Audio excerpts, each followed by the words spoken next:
सभी को मेरा प्रणाम, यथायोग अभिवादन। आज के वेबिनार में आप सभी का स्वागत अभिनंदन है। जैसा कि हम लोग हर फ्राइडे, सैटरडे या संडे जैसा समय मिलता है, समय निर्धारित होता है, हम लोग वेबिनार करते हैं और उसी कड़ी में आज का वेबिनार हम कर रहे हैं। और हर बार हम सोचते हैं कि नया नया टॉपिक आया जाए, नए स्पीकर के द्वारा ज्ञानवर्धन किया जाए। तो आज हम लोग बात करेंगे भारतीय अर्थव्यवस्था पर। भारतीय अर्थव्यवस्था बहुत फ्लैक्चुएट होती रहती, मतलब कभी 6वें में, कभी 7वें में। जब पढ़ रहा था, मैं पढ़ रहा था कि इस समय 7वें नंबर पे है, कभी हम यूके से ऊपर चले जाते हैं, कभी तीसरे नंबर पे भी जंप कर जाते हैं। और जब से डिमोनेटाइजेशन हुआ है और उसके बाद जीएसटी आई और फिर कोरोना काल आ गया, तो भारतीय अर्थव्यवस्था काफ़ी डावाडोल हो रही है। और भारतीय अर्थव्यवस्था जीडीपी, जीएनपी पे निर्धारित होती है। अब ये इकोनॉमिक्स की भाषा है, तो इसे इकोनॉमिक्स वाले ही अच्छा समझा पाएंगे। और इसको एक या दो वेबिनार में मेरे ख्याल से टर्मिनोलॉजी समझने में तो समय लगेगा, लेकिन बड़ी इंटरेस्टिंग है। तो जैसा कि हम समझते हैं कि भारतीय अर्थव्यवस्था कुल मिला के बी इंडियन बाय इंडियन, मतलब हमें अपने डोमेस्टिक प्रोडक्ट को खरीदने बेचने में ज़्यादा जोर देना चाहिए, उस पर ज़्यादा स्ट्रांग हो सकती है। तो एक स्लोगन मन में आया था, बी इंडियन बाय इंडिया। जैसे इस समय चाइना काफ़ी हावी है, चाइना बहुत एग्रेसिवली कहीं भी मार्केट में इंटर करता है, हम उसको काउंटर करते हैं, हम एग्रेसिवली उसमें नहीं जाते। हम सिर्फ बात करते हैं जब होली आती है, दिवाली आती है, दशहरा आता है, कोई ऐसा त्यौहार आता है, जब भी हम कहते हैं बाईकाट चाइना। वो हम सिर्फ वो दिखावा करते हैं। लेकिन हम बाईकाट चाइना करें भी तो बहुत सारे ऐसे प्रोडक्ट हैं, हम पूरी तरह चाइना पे निर्भर हैं। हम अपने प्रोडक्ट बना ही नहीं रहे हैं, तो हमारे पास कोई ऑप्शन ही नहीं होता। और जो बना भी रहे हैं तो हमारे जो प्रोडक्ट हैं चाइनीज़ प्रोडक्ट से काफ़ी महंगे होते हैं। और बाज़ार में जब हम जाते हैं तो हम अपने पॉकेट को भी देखते हैं, तो हमारा पॉकेट अलाउ करता है कि कुछ ऐसे प्रोडक्ट जो हमें निहायत ज़रूरी हैं, हमें लेना ही लेना है। वैसे भी कोरोना काल चल रहा है, purchasing power is very low for each and every month, है ना। तो इस समय हमें तो मिनिमम पे मैक्सिमम मिले, तो हमारी सरकार इस पे क्या कर रही है और क्या करना चाहिए, ये तो पॉलिसी मैटर है जी। मैं कहूँ सरकार क्या कर रही है, ये तो सरकारी कोई नुमाइंदा बैठा हो वही बता सकता है। लेकिन यहाँ पर प्रोफेसर्स हैं, इंटेलेक्चुअल लोग हैं, तो उनसे हम ये आशा करेंगे कि भारतीय अर्थव्यवस्था को कैसे सुदृढ़ बनाया जाए, कैसे स्ट्रांग किया जाए, इस पे आज हम चर्चा करेंगे। तो आज की चर्चा के लिए मैं आप सभी की मदद से, हमारे आज के स्पीकर, वैसे दो स्पीकर थे, professor Manish Sharma, due to some reason वो आज पूरी तरह नहीं शामिल हो पा रहे थे, तो आज अखिलेश जी हैं, प्रोफेसर अखिलेश मिश्रा, जो गाजियाबाद में एक कॉलेज में प्रोफेसर हैं। और आपने जीएनयू से पीएचडी किया है और पेंडसे सर के साथ एमफिल किया है। मैं एक बार बहुत पहले सतलज हॉस्टल गया था, इनके साथ रुका भी था जब मैं रुड़की यूनिवर्सिटी में था, तो वहाँ से कुछ काम था दिल्ली आने का, तो हम, और ये हॉस्टल में, यूटीडी हॉस्टल मेरे जूनियर थे। हम लोगों का एक, पता नहीं क्यों, जूनियर होने के बाद भी बड़ा याराना और दोस्ताना संबंध था, मतलब एक अच्छी केमिस्ट्री थी, अच्छे से हम लोग मिलते जुलते थे और आज भी मिलते जुलते हैं। चूँकि दिल्ली एनसीआर में ही है, लेकिन आज तक मुलाकात हुई है, एक बार कहीं तीसरी जगह मुलाकात हुई थी। तो he is very nice fellow, nice person, बहुत देख ही रहे हैं, स्माइलिंग फेस है। तो ज़्यादा समय ना लेते हुए, आपने पेंडसे सर के साथ भी काम किया है और जबलपुर यूनिवर्सिटी में रहे हैं, तो ज़्यादा समय ना लेते हुए मैं अखिलेश मिश्रा से आप सभी की तरफ से आग्रह करूंगा कि आप भारतीय अर्थव्यवस्था में क्या क्या आमूलचूल परिवर्तन किए जाएं, जिससे कि हम सुपर पावर, जैसे हम बोलते हैं, विश्वगुरु बोलना, और क्या हम उस दिशा में जा रहे हैं या सिर्फ हम बोल रहे हैं या सिर्फ बात कर रहे हैं। क्योंकि जैसी सिचुएशन है आज, अभी मंत्रिमंडल में फेरबदल हुआ है, मतलब इससे क्या लॉस होता है, चुनाव टाइम टू टाइम होते हैं, इससे बहुत ज़्यादा अर्थव्यवस्था गिरती है ना। बहुत सारी चीज़ें हमें बहुत सारे जॉब जा रहे हैं। मतलब इस समय ये देखा जाए भारतीय सिनेरियो में जो रिपोर्ट आ रही है इकोनॉमिक्स लोगों की, तो उसमें 30 करोड़ जॉब जा चुके हैं। अब 30 करोड़ का मतलब है 100 करोड़ टोटल यंगस्टर हैं हिंदुस्तान में। जैसे हिंदुस्तान हमारा युवाओं का देश है, 100 करोड़ में से 30 करोड़ लोग अपना जॉब खो चुके हैं। मतलब 30% पॉपुलेशन हैज नो जॉब। मतलब ये बहुत बड़ा मतलब ड्रॉबैक है, डिजास्टर है इस समय देश के अंदर। तो इसे हम कैसे निपटेंगे, तो इस बारे में कुछ हाईलाइट जो भी दे सकते हैं हम लोग सरकार को हमारे वेबिनार के माध्यम से हम अपने लोगों को बताएंगे। तो आज के जो मुख्य अतिथि हैं आदरणीय पेंडसे सर, और आज के हमारे जो शुक्ला सर थे अध्यक्ष, वो नहीं आ पाए हैं चेयरमैन। तो आज के हम चेयरमैन, आप सबकी मदद से मैं अली सर को कहूँगा कि आज के चेयरमैनशिप संभालें। तो अली सर, आपकी आज्ञा से मैं इस वेबिनार को गति प्रदान करता हूँ जी। और अखिलेश मिश्रा जी का वो करिए, परिचय दीजिए। आपने देख लिया कि जेएनयू से है ये जी, और फिर पेंडसे जी के साथ भी किए जी जी। हमारे स्क्रीन पर आ नहीं रहे लोग। अच्छा सर, अभी आएंगे। मैं अखिलेश मिश्रा से निवेदन करता हूँ, आग्रह करता हूँ कि भाई आप पहले तो अपना हल्का सा परिचय दे दें, छोटा सा, है ना। वैसे सभी लोग जानते हैं अली सर, थोड़ा क्योंकि सर ये बहुत जूनियर है आपसे कहने का। तो हम लोग तो आपसे राब्ता हुआ है, मिलना जुलना हुआ है जब हम लोग थे यूनिवर्सिटी में। और ये सर लड़का सीधा साधा था, पढ़ने लिखने में था, लेकिन ये भी फंस गया था, ये भी घूम फिर आया है, सारे अनुभव लिए हैं जब मैंने हॉस्टल में वापस कराया था तो ये भी चला गया था हॉस्टल में वापस। तो सारे मतलब इसने सारे अनुभव लिए हम लोगों साथ। सीधा साधा था, लेकिन अब ये तो किस्मत की बात है, सारे अनुभव लेना बड़े पुण्य का काम है। मतलब सबको नहीं मिलता है छात्रावास में रहने के बाद सारे अनुभव, अंदर जाने का, बाहर आने का। मेरे प्रिय विषय पर रखा है आपने, बहुत प्रिय विषय है। Akhilesh, please, professor Akhilesh Mishra, please come and deliver your speech and firstly you have to introduce yourself, क्योंकि आज मैंने जिनको बुलाया था आपके परिचय के लिए वो मुझे दिख नहीं रहे हैं, तो आप खुद ही दे दो। और बाकी तो काफ़ी कुछ मैंने बता ही दिया है ना। थोड़ा जर्नी बता दो। आप इलाहाबाद से हैं, जबलपुर आए, जबलपुर से दिल्ली पहुँचे, दिल्ली से उत्तराखंड गए, उत्तराखंड से पुनः गाजियाबाद आए, ये सारी जर्नी जो है। Okay Akhilesh Mishra, please. बहुत बहुत धन्यवाद सर। सबसे पहले मैं आज के कार्यक्रम अध्यक्ष और हम लोगों के बड़े भाई सीनियर, और मुझे याद है, सर को तो नहीं याद है, लेकिन एक बार कोर्ट में मैं मिला था उसी दौरान, श्रीमान अली सर, हमारे श्रद्धेय गुरुवर, जिनकी उंगली पकड़ के मैंने इकोनॉमिक्स सीखा है, ऐसे सर एनजी पेंडसे सर। मैं इसमें रेगुलर हूँ, इसलिए सारे चेहरों को मैं जान गया और लगभग सबसे पहचान तो हो ही गई वेब से, फिजिकली मिलना नहीं हुआ है। ऐसे सभी सीनियर पटेल सर और जो हमारे बाकी सीनियर हैं, साथी लोग और बाकी जो सभी को मेरा सादर प्रणाम, और मेरे जो जूनियर जुड़े हैं उनके साथ ढेर सारा स्नेह और बैचमेट्स को नमस्कार। मेरी जर्नी बहुत बड़ी नहीं है, जैसे मैंने बताया मथुरेश सर ने, एक छोटा सा इकोनॉमिक्स सीखने की कोशिश कर रहा हूँ, बहुत कुछ तो नहीं जानता।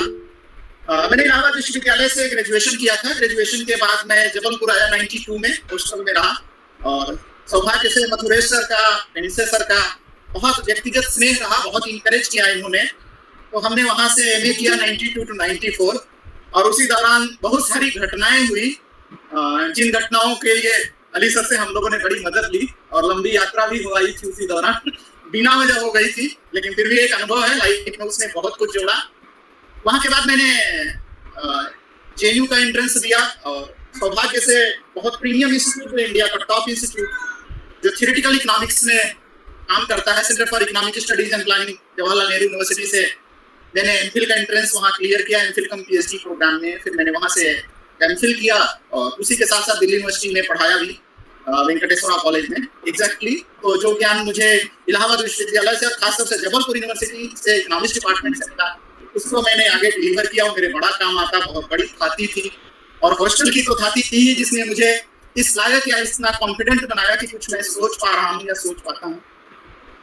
इतनी छोटी सी यात्रा है। उसके बाद मैं पब्लिक सर्विस कमीशन क्वालिफाई करके उत्तराखंड गवर्नमेंट में गया, फिर वहाँ 5 साल नौकरी किया। फिर क्योंकि पीएचडी और एकेडमिक वर्क मुझे थोड़ा ज़्यादा पसंद था, तो फिर मैंने वहाँ से यूपी हायर एजुकेशन कमीशन के थ्रू सेलेक्ट होकर के फिर यहाँ एक गवर्नमेंट टॉप कॉलेज है, गवर्नमेंट एडेड कॉलेज है, शंभू दयाल पीजी कॉलेज, वहाँ मैं इकोनॉमिक्स पढ़ा रहा हूँ। तो मेरी एकेडमिक जर्नी दिल्ली की साथ में टीचिंग से ही हुई, इसलिए लगभग 26 साल हो गया है, लेकिन अभी भी लगता है कि कुछ सीख नहीं पाया हूँ। बस सीखने का प्रयास कर रहा हूँ और आप लोग का आशीर्वाद मिल जाता है। और मथुरेश सर ने इतना बड़ा प्लेटफॉर्म दे दिया कि जिनको मैं हॉस्टल के समय नहीं मिल पाया वो यहाँ मिल पाता हूँ, इतना स्नेह मिल पाता है। कोशिश मैंने किया है, तो ये छोटी सी जर्नी है, आप लोगों का आशीर्वाद चाहूंगा, क्योंकि बड़ा मुश्किल होता है वो भी सीनियर के सामने, तो उसके बाद मुंह डांट हो जाता है कि भाई चुप रहे।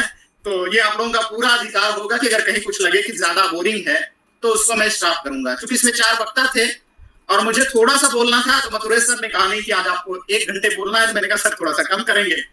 तो एक है जो टॉपिक है, बेसिकली इस टॉपिक का तो बहुत ही कंटेम्परेरी टॉपिक है, जो मथुरेश सर ने बात की कि आज हम सिम्टम की बात कर रहे हैं कि चाइना ये है, कभी जो है अमेरिका ये है।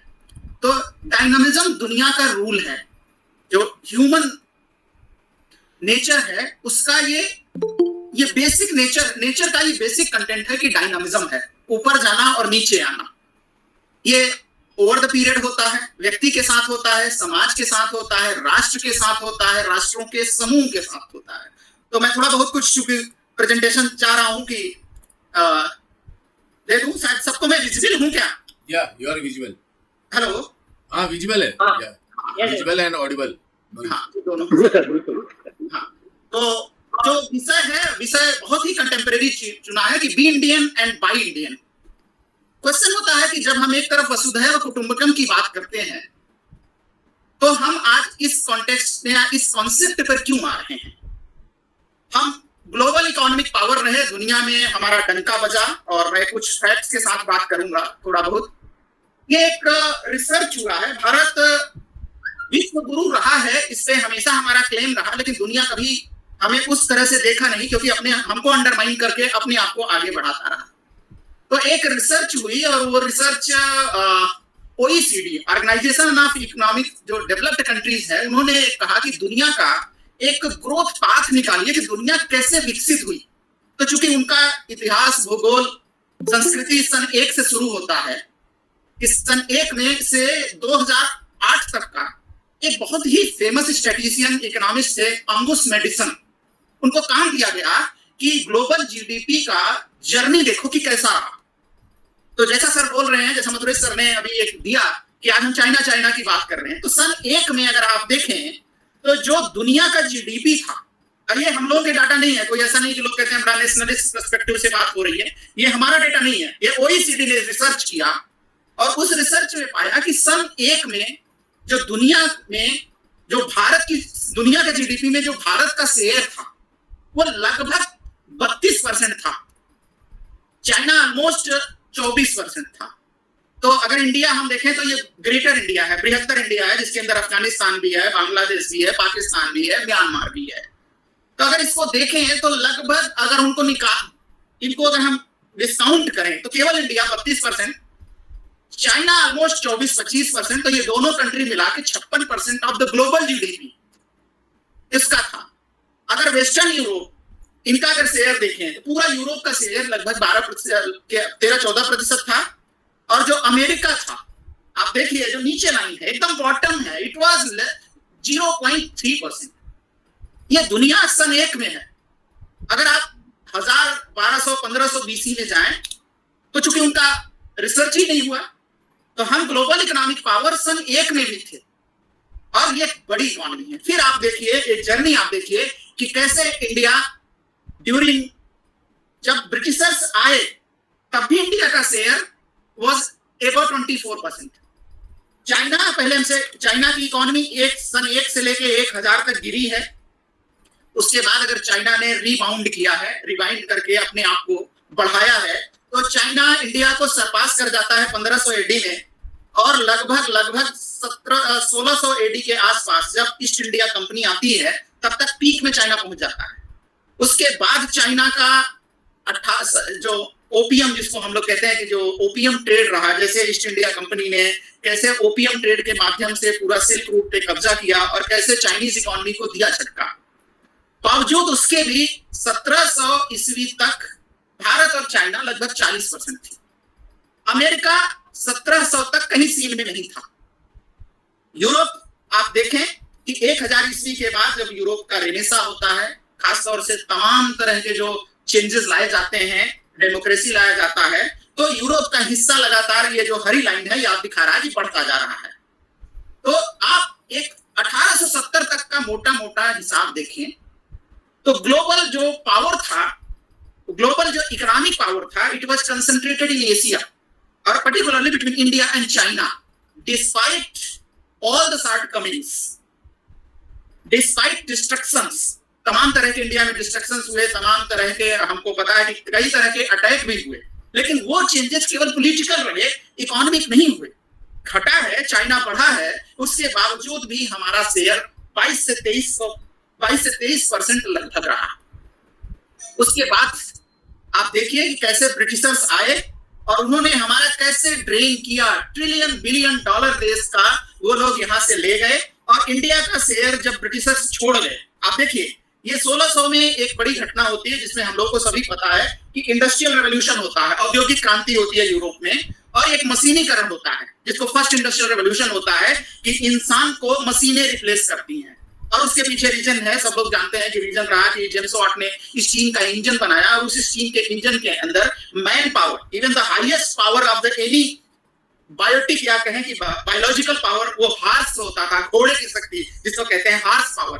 एक हार्स का पावर एक मशीन के अंदर समेट दिया और पावर जब एक लगा कि इंसान को या बायोटिक रिसोर्सेज को जब सिंथेटिक रिसोर्सेज ने, भाप ने और पानी ने रिप्लेस किया और इसके कारण दुनिया भर में एक बड़ी क्रांति आई। और वो क्रांति इंडस्ट्री के क्षेत्र में आई, शिपिंग के क्षेत्र में आई, उसने रिवोल्यूशनाइज कर दिया, ह्यूमन को रिप्लेस कर दिया या एनिमल को रिप्लेस कर दिया पावर से, और दुनिया का कंट्रोल इंडस्ट्रियल रेवोल्यूशन से आया। तो जो मैं बात कर रहा था कि जो चेंज है, जो पहला टेक्टोनिक शिफ्ट दुनिया का आता है, it was brought by the industrial revolution, James Watt के भाप के इंजन ने। और उसके बाद में दुनिया भर में मैकेनाइजेशन, इंडस्ट्रियलाइजेशन होता है, बिग इंडस्ट्रीज होती हैं, उन्हें कच्चा माल चाहिए होता है, उन्हें कच्चा माल हर तरह का चाहिए होता था, क्योंकि इंडस्ट्रियल्स में भी बहुत सारी इंडस्ट्रीज दुनिया भर की बनी। वो मशीन इंसान को छोड़ के सब में लगा दिया गया और इंसान को मशीन के पीछे लगा दिया गया। और उसका एक कारण रहा कि उसने वेस्टर्न यूरोप, खास तौर से फ्रांस, जर्मनी, इंग्लैंड, पोर्चुगीज, इन सब जगहों से उन्होंने एक जो इंडस्ट्री का हब बनाया और उसके कारण वेस्टर्न यूरोप पावरफुल हुआ। 1820 में ना अमेरिका भी उसके पीछे होता है। और अमेरिकन क्या है, वो सेकंड ग्रेडेड डिस्कार्डेड यूरोपियंस थे। यूरोप में उन्होंने जब कॉन्स्टिट्यूशनल मैकेनिज्म ले लिया, उन्होंने फंडामेंटल राइट्स ले लिया, उन्होंने अपने यहाँ जब एक रूल ऑफ लॉ एस्टेब्लिश किया, तो रूल ऑफ लॉ के अंदर उन्होंने एक बड़ा सिस्टम बनाया कि उनके यहाँ के जितने भी बैड एलिमेंट्स रहते थे, उन सारे एलिमेंट्स को उन्होंने यूरोप के बाहर भेजना शुरू किया। जैसे इंडिया में गवर्नर जनरल और इन सब के नाम पर जितने भी आए, या जो जितने भी इस तरह के आर्मी ऑफिसर्स आए, they are very cruel criminals and they were sent to the India to exploit the Indian. And the similar way उन्होंने रेड इंडियन के नाम पर अमेरिका में भेजा, ऑस्ट्रेलिया में भेजा। तो कहने का मतलब था कि जो ये 1700 से जो लाइन उठ रही है, ये भी ब्रिटिशर्स की देन है। ये भी वहां गए और इन्होंने अपने यहाँ का रूल ऑफ लॉ की बात की, कॉन्स्टिट्यूशन की बात की, लेकिन पैसा चाहिए था, संसाधन चाहिए था, इसलिए उन्होंने आर्म्स पावर को भेजा। अमेरिका भी वहीं से उठना शुरू होता है क्योंकि सारी टेक्नोलॉजी ट्रांसफर हो रही है, नेचुरल रिसोर्सेज का एक्सप्लॉयटेशन हो रहा है। तो आप देखें कि इधर से 1820 के बाद से, या कहें कि अमेरिकन रेवोल्यूशन के बाद से, अमेरिका भी बढ़ना शुरू होता है, यूरोप भी बढ़ना शुरू होता है, और जो दुनिया की सबसे बड़ी इकोनॉमिक पावर थी, चाइना एंड इंडिया, और इंडिया खास तौर से आप देखें कि बहुत नीचे तेजी से गिरता हुआ आया। और जब ब्रिटिशर्स छोड़ के गए, लगभग आप लोग देखें कि एक और रेवोल्यूशन आता है जिसको कहते हैं इंडस्ट्रियल रेवोल्यूशन 2 दुनिया में। पहला था भाप के द्वारा, और दूसरा जो रेवोल्यूशन आया, और वो रेवोल्यूशन आया कि मास प्रोडक्शन और असेंबली लाइन में इलेक्ट्रिसिटी यूज हुआ। और ये it was around 19th century, 19वीं सदी के आसपास भाप की शक्ति को इलेक्ट्रिसिटी में कन्वर्ट कर दिया गया। अब इलेक्ट्रिसिटी का एक फायदा क्या हुआ, ज्यादा इफिशिएंट हो गया, ज्यादा कंज्यूम होने लगा, ज्यादा प्रोडक्शन हो गया, स्पीड बढ़ गया, सोफिस्टिकेशन हो गया। जैसे आज आप रेलवे को देखिए कि भाप का इंजन और आपका जो है इलेक्ट्रिसिटी इंजन में जो अंतर है, वही विकास की अंतराल का था है कि सेकंड रेवोल्यूशन आया, और सेकंड रेवोल्यूशन में मास प्रोडक्शन और असेंबली लाइन में इलेक्ट्रिसिटी यूज हुआ, और इसका जो ज्यादा बेनिफिट मिला वो मिला अमेरिका को। America was the leader in that case, क्योंकि जो ब्रिटिश इंडस्ट्रियलाइजेशन हुआ है, उस इंडस्ट्रियलाइजेशन में वो ट्रेडिशनल रहा, और जो मॉडर्न फेज में इंडस्ट्रियलाइजेशन हुआ, जो इलेक्ट्रिसिटी वाला मामला उठता है, उसको it was led by the Americans. तो इसलिए आप देखें कि यूरोप का ग्रोथ 1820 के आसपास एकदम स्टेबल हो जाता है और अमेरिका लगातार बढ़ता जा रहा है और यह बढ़ता है लगभग वर्ल्ड वार सेकेंड तक। तो वर्ल्ड 19th सेंचुरी से लेके वर्ल्ड वार सेकेंड लगभग 1950 का पीरियड अमेरिका ग्रो कर रहा है। और उसका कारण क्या है कि उस समय यूरोप में युद्ध चल रहा है। वर्ल्ड वार फर्स्ट हुआ, वर्ल्ड वार सेकेंड हुआ, छोटे मोटे वार्स चल रहे थे और उस वार को फाइनेंस करने के लिए दो देश मिले थे, एक इंडिया और दूसरा चाइना। इधर इंटायर अभी तो रिसर्च आ रही है कि दुनिया भर का जितना भी ग्रोथ फाइनेंसिंग था यूरोप का या वार फाइनेंस, आप देखिए तो सीधे सीधे इसके कंटेक्स्ट की बात मैं अभी बाद में करूंगा कि ऐसा मैं क्यों हिस्ट्री में बात कर रहा हूं। तो अगर आप देखें कि दो इकोनॉमी लगातार नीचे गिर रही हैं, कौन सी? चाइना और इंडिया।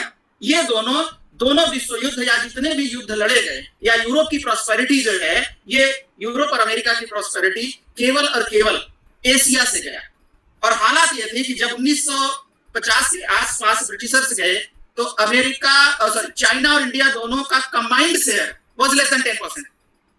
जिनका शेयर 50% सन 1 में रहा, लगभग 50% शेयर उनका ईस्ट इंडिया कंपनी या इंडस्ट्रियल रेवोल्यूशन 1 तक था, वो 1950 तक आते आते दुनिया की अर्थव्यवस्था में 5% से कम था।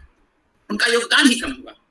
उसके बाद हम लोगों जानते हैं कि माओ की क्रांति हुई, माओ ने रिवोल्यूशन किया, आर्म्स रेवोल्यूशन किया, कम्युनिज्म लाया, बहुत सारा वहां पे चेंजेस हुए, मास मर्डर्स हुए। उसके कारण जो चाइना का ग्रोथ 1950 से 73 तक था, वो आप देखें स्टेबल है and India was declining that way. Bharat में 1950 से 73 के बीच में हम वो ग्रोथ नहीं कर पाए, बट जो मेजर टर्म में उठ के आता है और वो आता है आपका जब पावर पर क्राइसिस आया। तो आपका देखिए 1973 के बाद से लगभग आप मिडिल ईस्ट उभर के आ रहा है। और मिडिल ईस्ट उभर के इसलिए आ रहा है कि दुनिया की एनर्जी मिडिल ईस्ट में थी, चाहे डीजल हो, चाहे पेट्रोल हो, चाहे गैसेस हो। और जब ओपेक ने 1973 में कीमत बढ़ा दी तो दुनिया का एक बड़ा रिसोर्स जो है वहां से जाता है।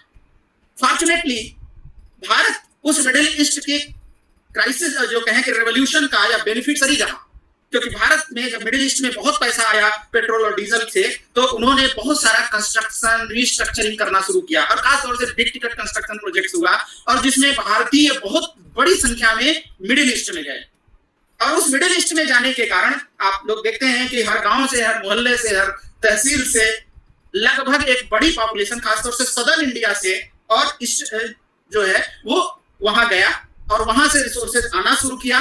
भारत में 1973 के बाद से इकोनॉमी का फोकस बदला, काफी बदला। 1980 के बाद से हमको पता है कि नेहरूवियन से हम थोड़ा सा हटे हैं, पब्लिक सेक्टर से हटना शुरू किए। भारत ने जो फाउंडेशन 1950 से 73 तक तैयार किया था, उस फाउंडेशन का बहुत कुछ मामला रहा और उसके बाद आप देखें शायद बंद हो गया है। ये ब्रजेश जी के कारण। ब्रजेश मिश्रा आप अखिलेश भाई कंटिन्यू करिए, आपका आवाज आ रही है, आप कंटिन्यू करिए। नहीं वो सर प्रेजेंटेशन उल्टा आने लगा। हाँ, प्रेजेंटेशन थोड़ा सा हटा लें, थोड़ी इंटरेस्टिंग स्टोरी है क्योंकि इकोनॉमिक्स ऑलवेज थोड़ा सा बात करें तो कुल मिला के कहानी है। ये कहानी है जो मथुरेश सर ने कहा कि आज हम क्राइसिस में आ रहे हैं। तो दुनिया अब 4 फेजेस में गई है। पहला फेज रहा है इंडस्ट्रियल रेवोल्यूशन हुआ, पहला फेज यूरोप का, दूसरा फेज अमेरिका का और थर्ड फेज लगभग आप मान के चलिए कि ये आया लगभग 1990 के आसपास का। और उस फेज में आप देखें तो आईटी रेवोल्यूशन होता है और भारत एक बड़ी शक्ति के रूप में इमर्ज करता है। चाइना डेंग जियाओपिंग के तहत एक नया हाइब्रिड मॉडल आता है और चाइना 1980 तक भारत से पीछे रहता है और उसके बाद भारत की चाइना और इंडिया बहुत तेजी से बढ़ रहे हैं। तो ये इंडस्ट्रियल रेवोल्यूशन 3 था। आज जो सर ने बात किया, जो हम आज यहाँ बात कर रहे हैं कि व्हाट अबाउट नेक्स्ट, हिस्ट्री तो बहुत हो गई, अब आगे क्या? आगे है 4th इंडस्ट्रियल रेवोल्यूशन हमारे सामने है। और 4th इंडस्ट्रियल रेवोल्यूशन या IR4 जिसके नाम से हम लोग बात कर रहे हैं, जिसमें 4 महत्वपूर्ण चीजें 5 आ रही हैं। पहला है इंटरनेट ऑफ थिंग्स IoT, दूसरा है smart manufacturing, smart factories, cloud computing, cognitive computing and artificial intelligence. तो जो हमारी बातें, हम लोग जो बातें अभी सामने उभर के आ रही है कि दुनिया कैसी होगी, तो हम लोग अगर आज की डेट में बात करें, इतना हमने बैकग्राउंड में बात किया, थोड़ा सा ज्यादा हुआ। कहने का मतलब था कि जब हम आज ग्लोबल वर्ल्ड की बात कर रहे हैं, ग्लोबलाइजेशन की बात कर रहे हैं, लिबरलाइजेशन की बात कर रहे हैं, तो आज बी इंडियन या बाई इंडियन क्यों? अब क्या हम ही कर रहे हैं क्या? प्रश्न ये है कि क्या इश्यू ये हम ही कर रहे हैं क्या? ये चीज ये तो दुनिया में सभी कर रहे हैं, B American by American.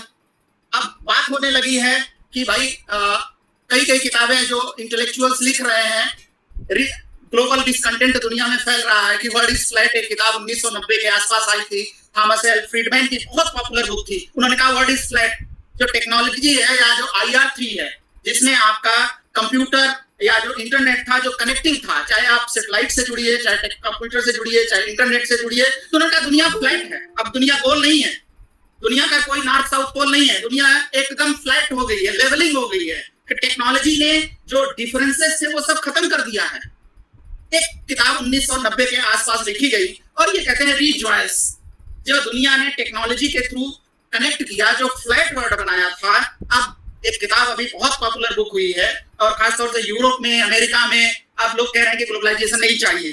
Globalisation को लेकर बहुत बड़ा डिसकंटेंट है। वो कह रहे हैं नहीं करेंगे, हम कुछ नहीं कर सकते, हमारे यहाँ बेरोजगारी बढ़ रही है, हमारे यहाँ गरीबी बढ़ रही है। ये वही लोग हैं जो हमें दबा दे रहे थे 1990 में कि ग्लोबलाइजेशन करो, आप पिछड़े इसलिए हो क्योंकि ग्लोबलाइजेशन करो। और ग्लोबलाइजेशन ने भारत में पॉपुलेशन जो डेमोग्राफिक डिविडेंड रहा, भारत में जो ज्ञान का इंडस्ट्री जो आया, खासतौर से IT को लेकर के, कंप्यूटर को लेकर, सॉफ्टवेयर को लेकर के, फार्मा को लेकर के, जो एक नया जो न्यू टेक्नोलॉजी रिजीम के तहत जो भारत ने दुनिया में विकास किया है, उसको लेकर के। और जैसे ही उनका देखिए, मैं इसलिए इस ग्राफ पे बार बार बात कर रहा हूं कि पूरी दुनिया की यात्रा में बता रहा हूं।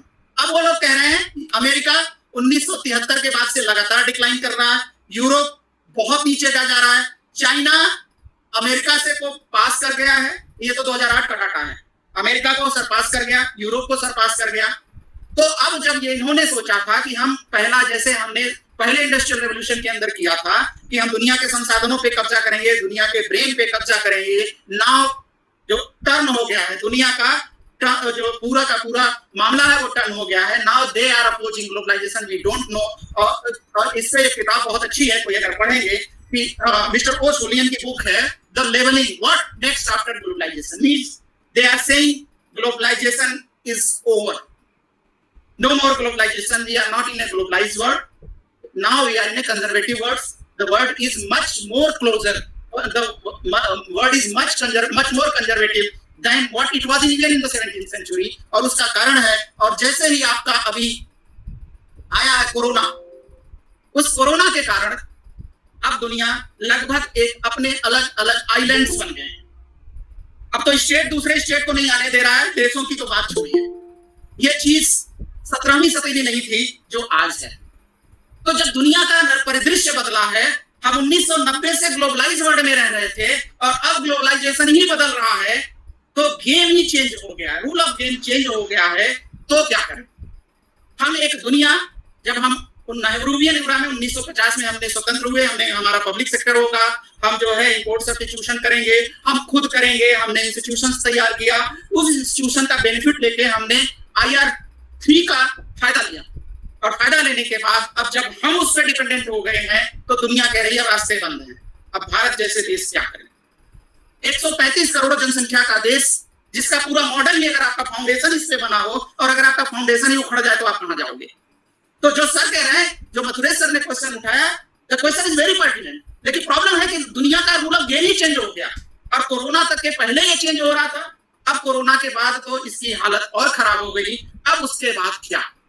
तो मेरा जो प्रश्न है, जो मैं ये कह रहा हूं, भारतीय अर्थव्यवस्था का जो कॉन्टेक्स्ट बदल रहा है, ये वो पीरियड है जब दुनिया IR4 में जा रही है। IR4 हमने बताया कि जब आर्टिफिशियल इंटेलिजेंस में जा रही है, जब ह्यूमन बीइंग को बदल रहा है, ह्यूमन को टेक्नोलॉजी, और टेक्नोलॉजी में सब ऑटोमेशन, बायो इन्फॉर्मेटिक्स, हर जगह आपका इंटरनेट कंट्रोल करेगा, ह्यूमन बीइंग, हर जगह कंप्यूटराइजेशन होगा, हर जगह रोबोट होंगे। तो उस दुनिया का क्या होगा?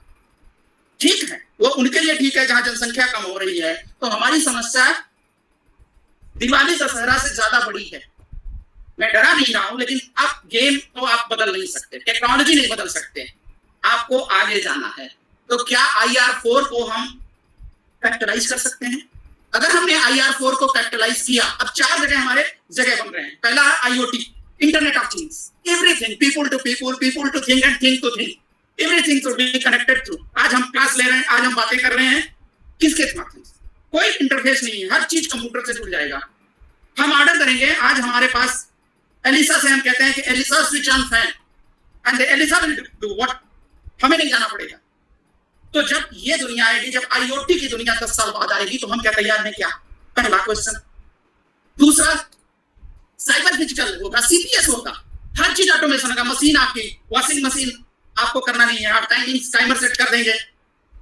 सर अब देख रहे हैं कि बहुत बड़ा, अब जो पहले के वकील थे वो किताबें पढ़ते थे, अब क्या है, E-कोर्ट्स है। एक जो है लॉयर, वो दुनिया के किसी भी कोर्ट में फिजिकली प्रेजेंट हुए बिना बहस करेगा। कोर्ट के सारे रिकॉर्ड्स, अगर जज कोई बहस में कोई पॉइंट आएगा कि ये फला एक्ट है, एंड जज will order that is this act is okay, find this act, find this rule. कितना मुश्किल, कितना बड़ा काम हो रहा है। E-कोर्ट आ रहे हैं, E-जजेस आ रहे हैं, सब कुछ जो करना है वो सब कुछ CPS के तहत हो जाएगा। सब ऑटोमेशन होगा, रोबोटिक्स होगा, ऑटोमेटिक पायलट एविएनिक्स दुनिया में हर जगह चलेगा। लोग कह रहे हैं कि बिना पायलट मतलब ड्राइवरलेस कार होगी, पायलटलेस प्लेन होंगे, जजलेस कोर्ट हो सकता है। जज कर क्या है? They won't apply mind. अगर माइंड अब अप्लाई करेगा तो now human have to beat the machine, and not the machine of a particular place, but the network of the machines. Machine network में आपको काम करना है। उसके बाद दुनिया की अर्थव्यवस्था क्या होगी? Challenge with Industrial Revolution 3, now you will have to live with the Industrial Revolution 4. Smart manufacturing होगी, हमारे पास स्मार्ट वॉचेज हैं, सब कुछ smart, everything would be smart. The only human will order. अब वो मशीन किसका ऑर्डर लेगा? ये एक प्रॉब्लम है कि you will have to control the machine, you will have to overpower the machine. Now it's a brain economics based on brain. Don't go by just हम manufacturing China से जो है अगरबत्ती लेंगे कि नहीं लेंगे, it hardly matters. आज हमें जो चाहिए दुनिया का सब जगह आ रहा है। अब रोड के थ्रू आ जाएगा, रियल टाइम आएगा, इकोनॉमी क्या होगी हमें सोचना है। क्लाउड कंप्यूटिंग है, इतना बड़ा डेटा जनरेट होगा, जो कह रहे हैं ना कि ये 21वीं सदी का डेटा गोल्ड है, प्लेटिनम है, एवरीथिंग। इंफॉर्मेशन चाहिए, अब इंफॉर्मेशन, जिसके पास इंफॉर्मेशन का कंट्रोल है, they will rule the world. Artificial intelligence, because human was known for intelligence, other than not. अभी तक दुनिया में केवल इंसान इंटेलिजेंस के कारण दुनिया में रूल करता था। Now human brain would be replaced, then what would happen? और ये हमारे सामने आई हुई चीज है, हमको देखते देखते आ गई, 5 साल 7 साल के अंदर आ गई। तो IR4 जो इंडस्ट्रियल रेवोल्यूशन 4 है, उसके हिसाब से हमारा होगा क्या? जो इंडस्ट्रियल रेवोल्यूशन 4 को कंट्रोल करेगा, जो इंडस्ट्रियल रेवोल्यूशन 4 के साथ चलेगा, वो दुनिया को रूल करेगा। Now the rule of game has changed, और ये ऐसा ग्लोबलाइज्ड वर्ल्ड है जिसमें इंसान रोके जाएंगे और टेक्नोलॉजी का फ्लो रहेगा। पहले इंसान का फ्लो होता था, गुड्स नहीं आती थी, फिर इंसानों का फ्लो बढ़ा। अब क्या होगा? इंसान जगहों पे रहेंगे, टेक्नोलॉजी का रोल होगा, ब्रेन का रोल होगा, नॉलेज का रोल होगा, और जो उसको उसके साथ चला, जो उसने लीड किया, वो दुनिया का नक्शा इकोनॉमी का बदलेगा। आप देख रहे हैं कि जैसे जैसे दुनिया रुक रही है, फिजिकल जितना आप रुक रही है, उतना दुनिया में इनइक्वालिटी बढ़ गया। इस दौरान दुनिया के जो अरबपति थे वो खरबपति हो गए और इंसान सड़क पे आ गया। अरबपति कैसे हो रहे हैं? प्रश्न यह है कि दुनिया के जो टॉप इंडस्ट्रियलिस्ट थे, जो टॉप असेट होल्डर्स थे, उनके assets during the corona time has increased many fold. अब आप प्रश्न उठता है कि क्या ऐसा था? जब प्रोडक्शन बंद है, कंजम्पशन बंद है, दुनिया का सारी इकोनॉमी ठप पड़ी है, ये पैसा कहां से आ रहा है, कैसे बढ़ रहे हैं? They are investing in IR4। और ये एक ऐसी अनइक्वल दुनिया होगी जिसमें डेमोक्रेसी नहीं होगा। भाई प्रजातंत्र ही तो रोकता है, आपका प्रजातंत्र के अंदर कंट्रोल खत्म होगा, क्योंकि ह्यूमन का, अगर मानव का अस्तित्व कम होगा तो मानव के वोट का अस्तित्व कम होगा, मानव की भावनाओं का अस्तित्व कम होगा। और अगर ये सारी चीजें कम हुई तो स्वाभाविक है कि जो इस IR4 के अंदर का जो नॉलेज है, अगर उस नॉलेज को आप ठीक कर पाए, इससे अगर आप बेनिफिट रीप कर पाए तो you will be on top, and if you can't go by this, if you are not able to complete this, obviously the future is not very bright. तो ये जो मेरा कहना है कि जो एक ब्रॉडर फ्रेमवर्क इकोनॉमी का आ रहा है उसके अंदर हमारी तैयारी करना है। अब मैं कुछ डेटा था, जैसे मैं देखूं जो अभी बात चल रही थी, क्योंकि टाइम हमारे पास कितना है सर? अरे है, go ahead, don't worry. 15 minute है सर? ज्यादा है, आधे घंटे। बोरिंग लग सकता है, बोरिंग तो लगेगा तो प्लीज स्टॉप मी। तो अगर आप देखें सर, अध्यक्ष महोदय से जो है अनुमति लूंगा, थोड़ा 15 मिनट का है, बनाया है। Hello, go ahead. अगर मैक्रो गवर्नेंस के बाद बदला कैसे? हम कह रहे थे ना दुनिया एक है, दुनिया जुड़ी हुई है, ग्लोबल विलेज हो गया, कैसे फ्लैट हुआ? तो आप देखें कि दुनिया की कोई भी नीति, भारत या दुनिया के किसी भी देश की कोई भी नीति भारत की या प्रजातंत्र की चुनी सरकारें नहीं बना रही है 91 के बाद। सब कौन डिक्टेट कर रहा है? आपकी monetary fiscal policy, IMF, world bank, दुनिया भर की रेटिंग एजेंसी। कल को एक रेटिंग एजेंसी ने कहा कि भारत का विकास दर 2% गिरेगा, शेयर मार्केट धड़ाम से गिर जाता है। एक पब्लिकेशन आपका खराब कर देता है। तो हम कहाँ डिपेंडेंट हो गए थे? भारत एक कोई इंडिपेंडेंट डेमोक्रेसी नहीं है, दुनिया की कोई भी देश आज इंडिपेंडेंट नहीं है। They are dependent on certain organisation. हो सकता है वो ऑर्गेनाइजेशन ज्यादा बड़े डेमोक्रेटिक है, हमारा RBI या दुनिया का किसी भी देश का सेंट्रल बैंक, उसकी इतनी कैपेसिटी नहीं है कि दुनिया के मूवमेंट को देख सके। इसलिए IMF से आता है कि ऐसे करो और हम पॉलिसी बना लेते हैं। फॉरेन ट्रेड, इन्वेस्टमेंट, सब कुछ हम कटाट, WTO, IMF, ये सब देख रहे हैं।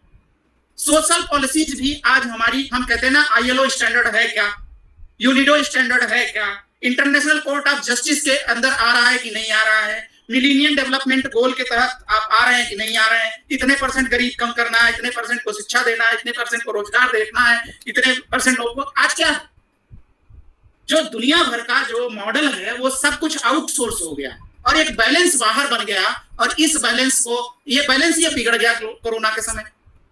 अब दुनिया कह रही कि नहीं भैया हम अलग अलग चलेंगे, तो अलग अलग चलेंगे तो फायदा क्या हुआ? आज दुनिया, अमेरिका जैसे देश या डेवलप्ड वर्ल्ड क्यों विरोध कर रहे हैं? तो हमने एक आंकड़ा अपने किसी पेपर के लिए लिखा था कि 1990 से लेकर 2018 तक दुनिया का ग्रोथ कहां रहा।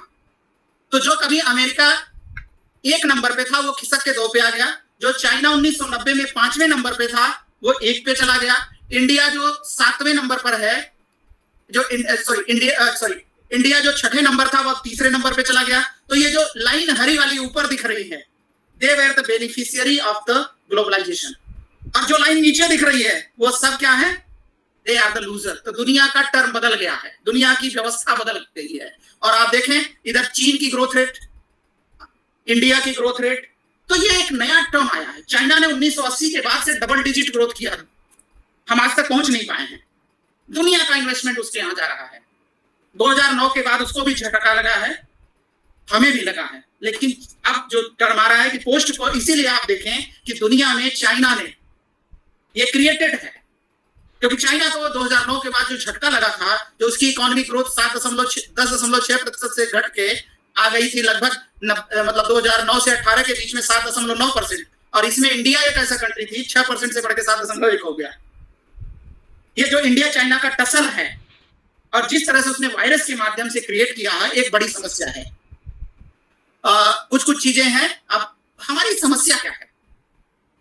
वेदर वी आर रियलिस्ट और नॉट, अगर पॉलिसी मेकर हैं आप या आप सोच रहे हैं कि क्या किया जाए, भारत में जब IR4 आएगा या IR4 कंप्लाइंट जब हमारा सिस्टम हो रहा है तो हमारी कमी कहां है? तो अगर देखें कि भारत में लेवल 1 का जो स्किल है, भारत का जो सबसे बड़ा प्रॉब्लम है, और उससे भी पहले मैं आपको एक डेटा दिखाना चाहूंगा। देखिए, दिखाई दे रहा है क्या?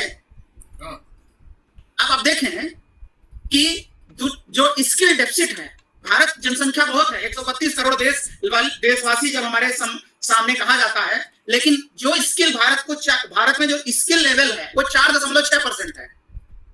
100 लोगों में से मात्र 5 लोग ऐसे हैं जो भारत की जरूरतों के हिसाब के या दुनिया की टेक्नोलॉजी के लेवल पर पहुंच पा रहे हैं। तो 95% जो स्किल लेवल है हमारा वो बहुत खराब है, और ये जापान 80% है, जर्मनी 75% है, साउथ कोरिया 96%। उनकी जो पॉपुलेशन है वो 96% पॉपुलेशन, उनका जो स्किल का जो स्किल की उनकी देश की जरूरत है उसके हिसाब से। और हमारे यहाँ क्या है, हमारा स्किल 4.6%। तो we are more educated, more young, more skilled, मतलब more educated but very less skilled. Engineer है, घूम रहा है, कुछ नहीं कर सकता, नौकरी चाहिए, सबको नौकरी चाहिए, कारण स्किल लेवल इज 4.6%। तो जो दूसरा चैलेंज है कि हम कैसे स्किल को बढ़ाएं। अब हमारा स्किल मैपिंग अगर करें तो एक ऐसी स्टडी है जिसने किया कि भारत में 56% जो हमारी वर्क फोर्स है उसका लेवल 1 का स्किल है, मतलब हाकर है, स्ट्रीट वेंडर है, गार्डनर है, कुक है, हाउस होल्ड सर्वेंट है, कंस्ट्रक्शन वर्कर है, मैंसन है। आधे से ज्यादा जो हमारी स्किल है, जो पॉपुलेशन का वर्क फोर्स है, वो तो इसी लायक है। लेवल 2 जो है वो 30% है, plumber, electrician, artisan, mechanic, tailor, ये सब है। लेवल 3 क्लर्कियल, सुपरवाइजरी लेवल का जो काम है वो 11%। मात्र भारत का वर्क फोर्स का 3% जो स्किल है वो doctor, lawyer, chartered account engineer, architect, scientist, actor, author, ये 3% है। तो टोटल वर्क फोर्स का 97% हमारा बहुत ही लो पेड स्किल्स का, वो उसका कोई स्किल है ही नहीं जिस लेवल से वो जो जरूरत को पूरा कर सके। तो एक दूसरी समस्या है कि हम कैसे स्किल को इनहांस करें, स्किल लेवल कैसे बढ़ाएं। स्किल एक बड़ी समस्या आने वाली है, और हमें जब तक स्किल अपग्रेडिंग नहीं करेंगे तब तक समस्याएं बनी रहेंगी। चपरासी की वैकेंसी आती है, डॉक्टरेट लोग डाल देते हैं। लेवल 1 के लिए जो जॉब्स हैं, अभी ये किसी ने स्टडी किया कि जब भी कोई सरकारी वैकेंसी आती है, लेवल 4 के लोग तो मिल नहीं रहे हैं, यहां पोस्ट खाली है। लेवल 1 में लोग चले जा रहे हैं। लेवल 1 में मतलब लेवल 1 और लेवल 2 तक के जॉब के लिए करोड़ों आता है। एक वैकेंसी निकलती है, एक चपरासी की वैकेंसी निकली, एक देखभाल की वैकेंसी निकली, लाखों की संख्या डाल देती है, जबकि उसको चाहिए नहीं। तो हमारा जो मैन पावर है, जिसमें हमने अरबों खरबों रुपए खर्च किया है यूनिवर्सिटीज में, कॉलेजेस में, वो इस लायक नहीं है कि वो उसी के अंदर फिट हो जाए। तो वो लैंड कहां करता है, उसको हम 4th फ्लोर पे ले जा रहे हैं और वो कूद रहा है जमीन पे, जबकि वो 4th फ्लोर वाला 7th फ्लोर पे जाना चाहिए। वो ऊपर नहीं जा रहा है, नीचे आ रहा है। तो भारत में कहा जा रहा है कि जो कॉस्ट ऑफ एजुकेशन है, जो रिटर्न ऑन एजुकेशन है, वो बहुत घट गया है। 20 लाख रुपए लग के इंजीनियर होता है, 5,000 की नौकरी कर रहा है, और वो भी कॉल सेंटर में। वो 20 लाख के इंजीनियर को अगर जिस दिन 50 लाख में जाकर के रिटर्न अगर देश को देगा, तो ये मेन फोर्स, ये मैन पावर आपकी इकोनॉमी को जोड़ता है। लेकिन अगर 20 लाख का इंजीनियर 5,000, 10,000, 20,000 की नौकरी पे जाएगा, अगर वो लेवल अपना गिरा देगा, तो वो देश को नुकसान होता है। उसका तो होता ही होता है, देश का नुकसान हो रहा है। तो हम कैसे लेवल 1 को लेवल 4 लायक बनाएं, ये हमारी चैलेंज है। और हो रहा है कि लेवल 4 लेवल 1 की ओर जा रहा है। ये एक बड़ी समस्या दुनिया के सामने है। तो भारतीय अर्थव्यवस्था का ये भी चेहरा है। मैं थोड़ा डरावना चेहरा इसलिए दे रहा हूं क्योंकि इससे हमें सोचना पड़ेगा, पॉलिसी मेकर्स को सोचना पड़ेगा।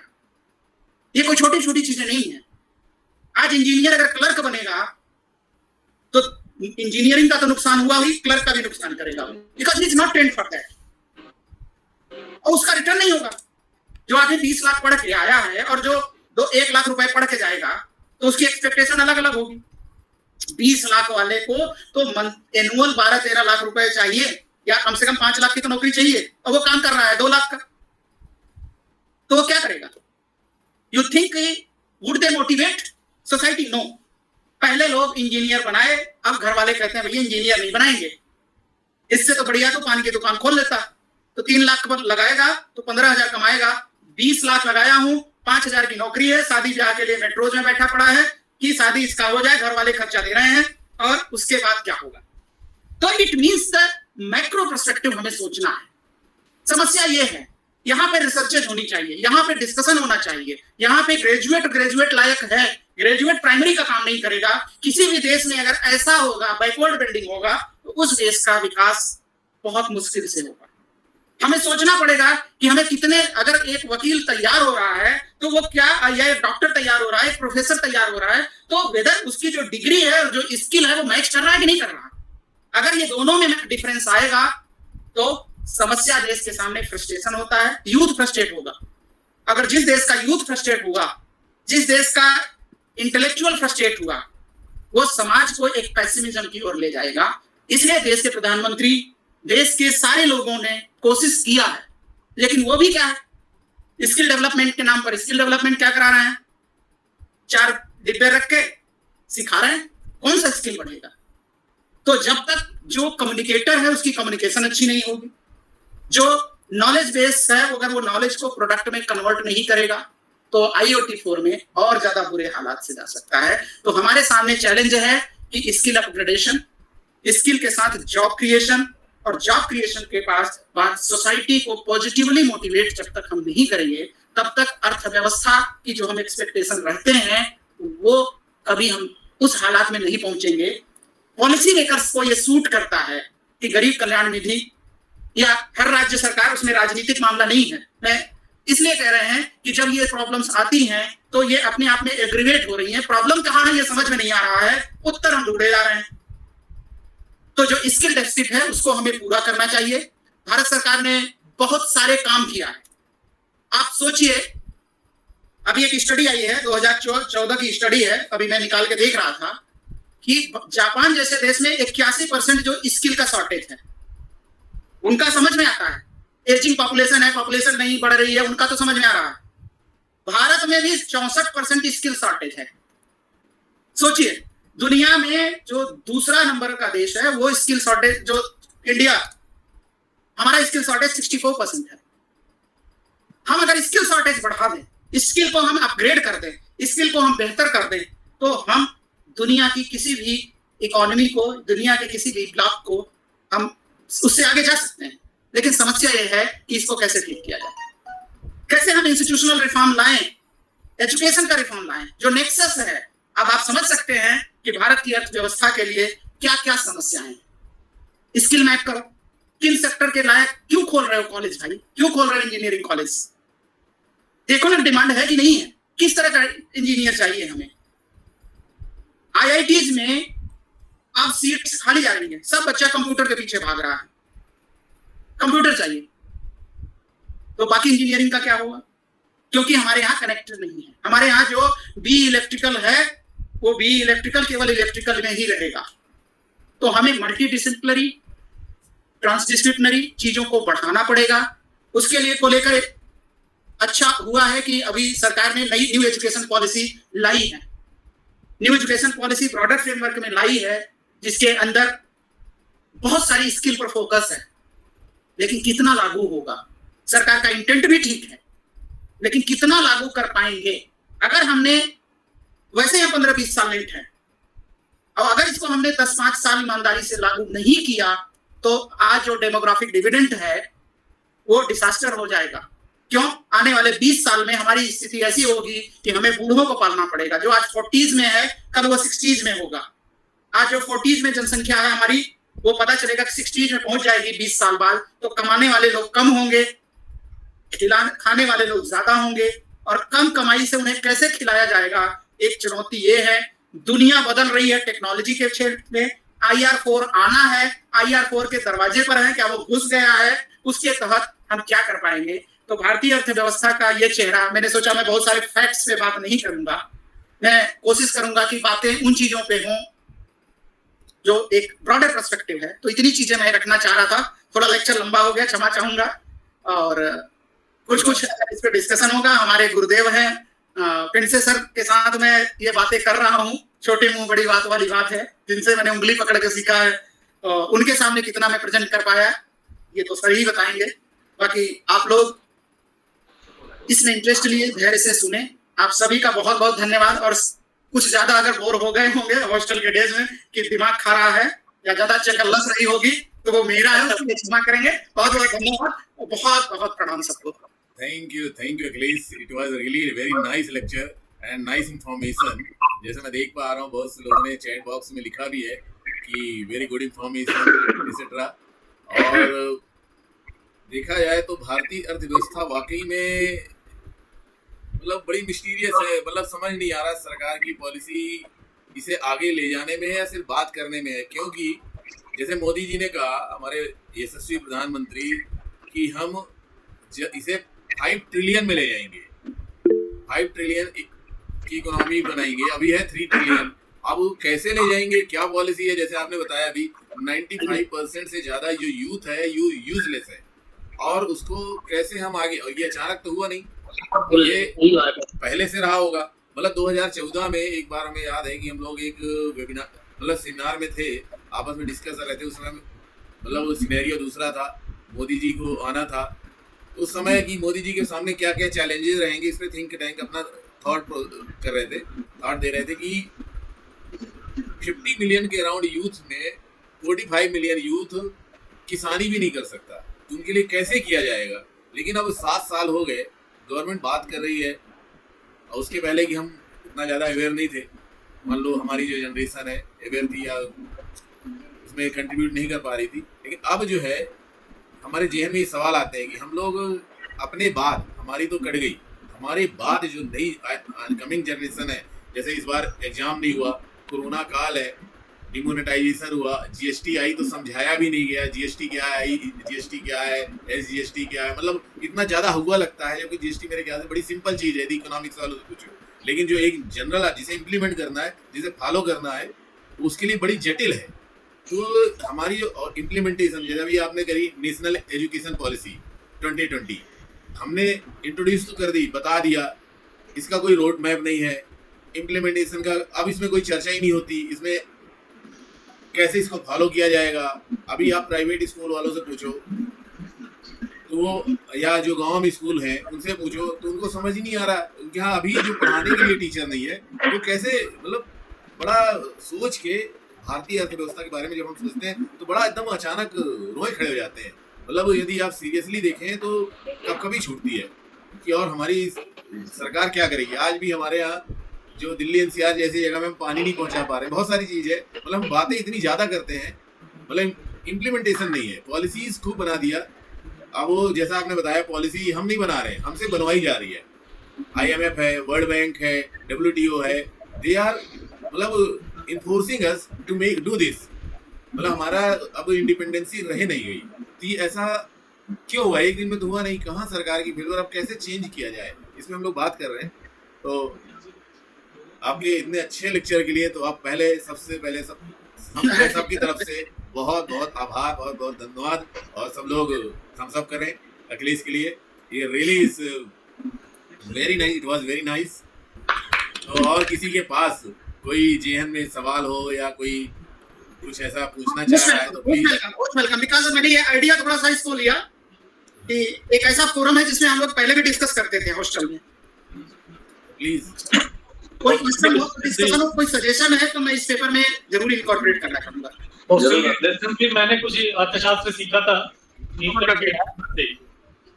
उसी का फायदा मैं आपको फॉलो कर पा रहा हूँ, समझ पा रहा हूँ।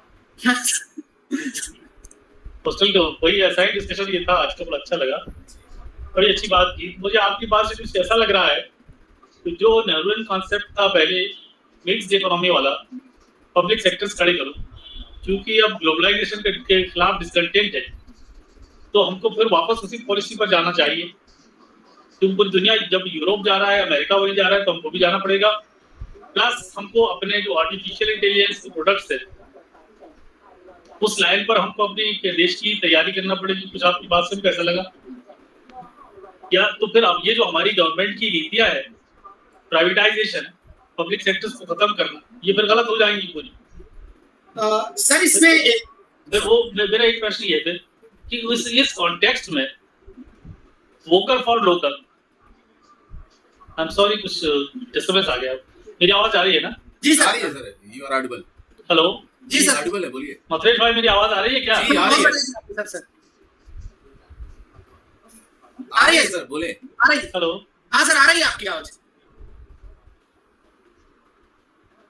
तो इस कॉन्टेक्स्ट में बी इंडियन बाय इंडियन, तो इस कॉन्सेप्ट को हम कैसे फिट करें? एक तरफ तो ग्लोबलाइजेशन का डिस्कंटेंट है, तो हमको अपनी तो be Indian buy Indian fit लगता है कि ग्लोबलाइजेशन को हमको ग्रोथ करना है, मगर हमको बी इंडियन बाय इंडियन के खिलाफ हमने जो अभी अपनी गवर्नमेंट की आर्थिक नीतियां है वो उसके खिलाफ जा रही है।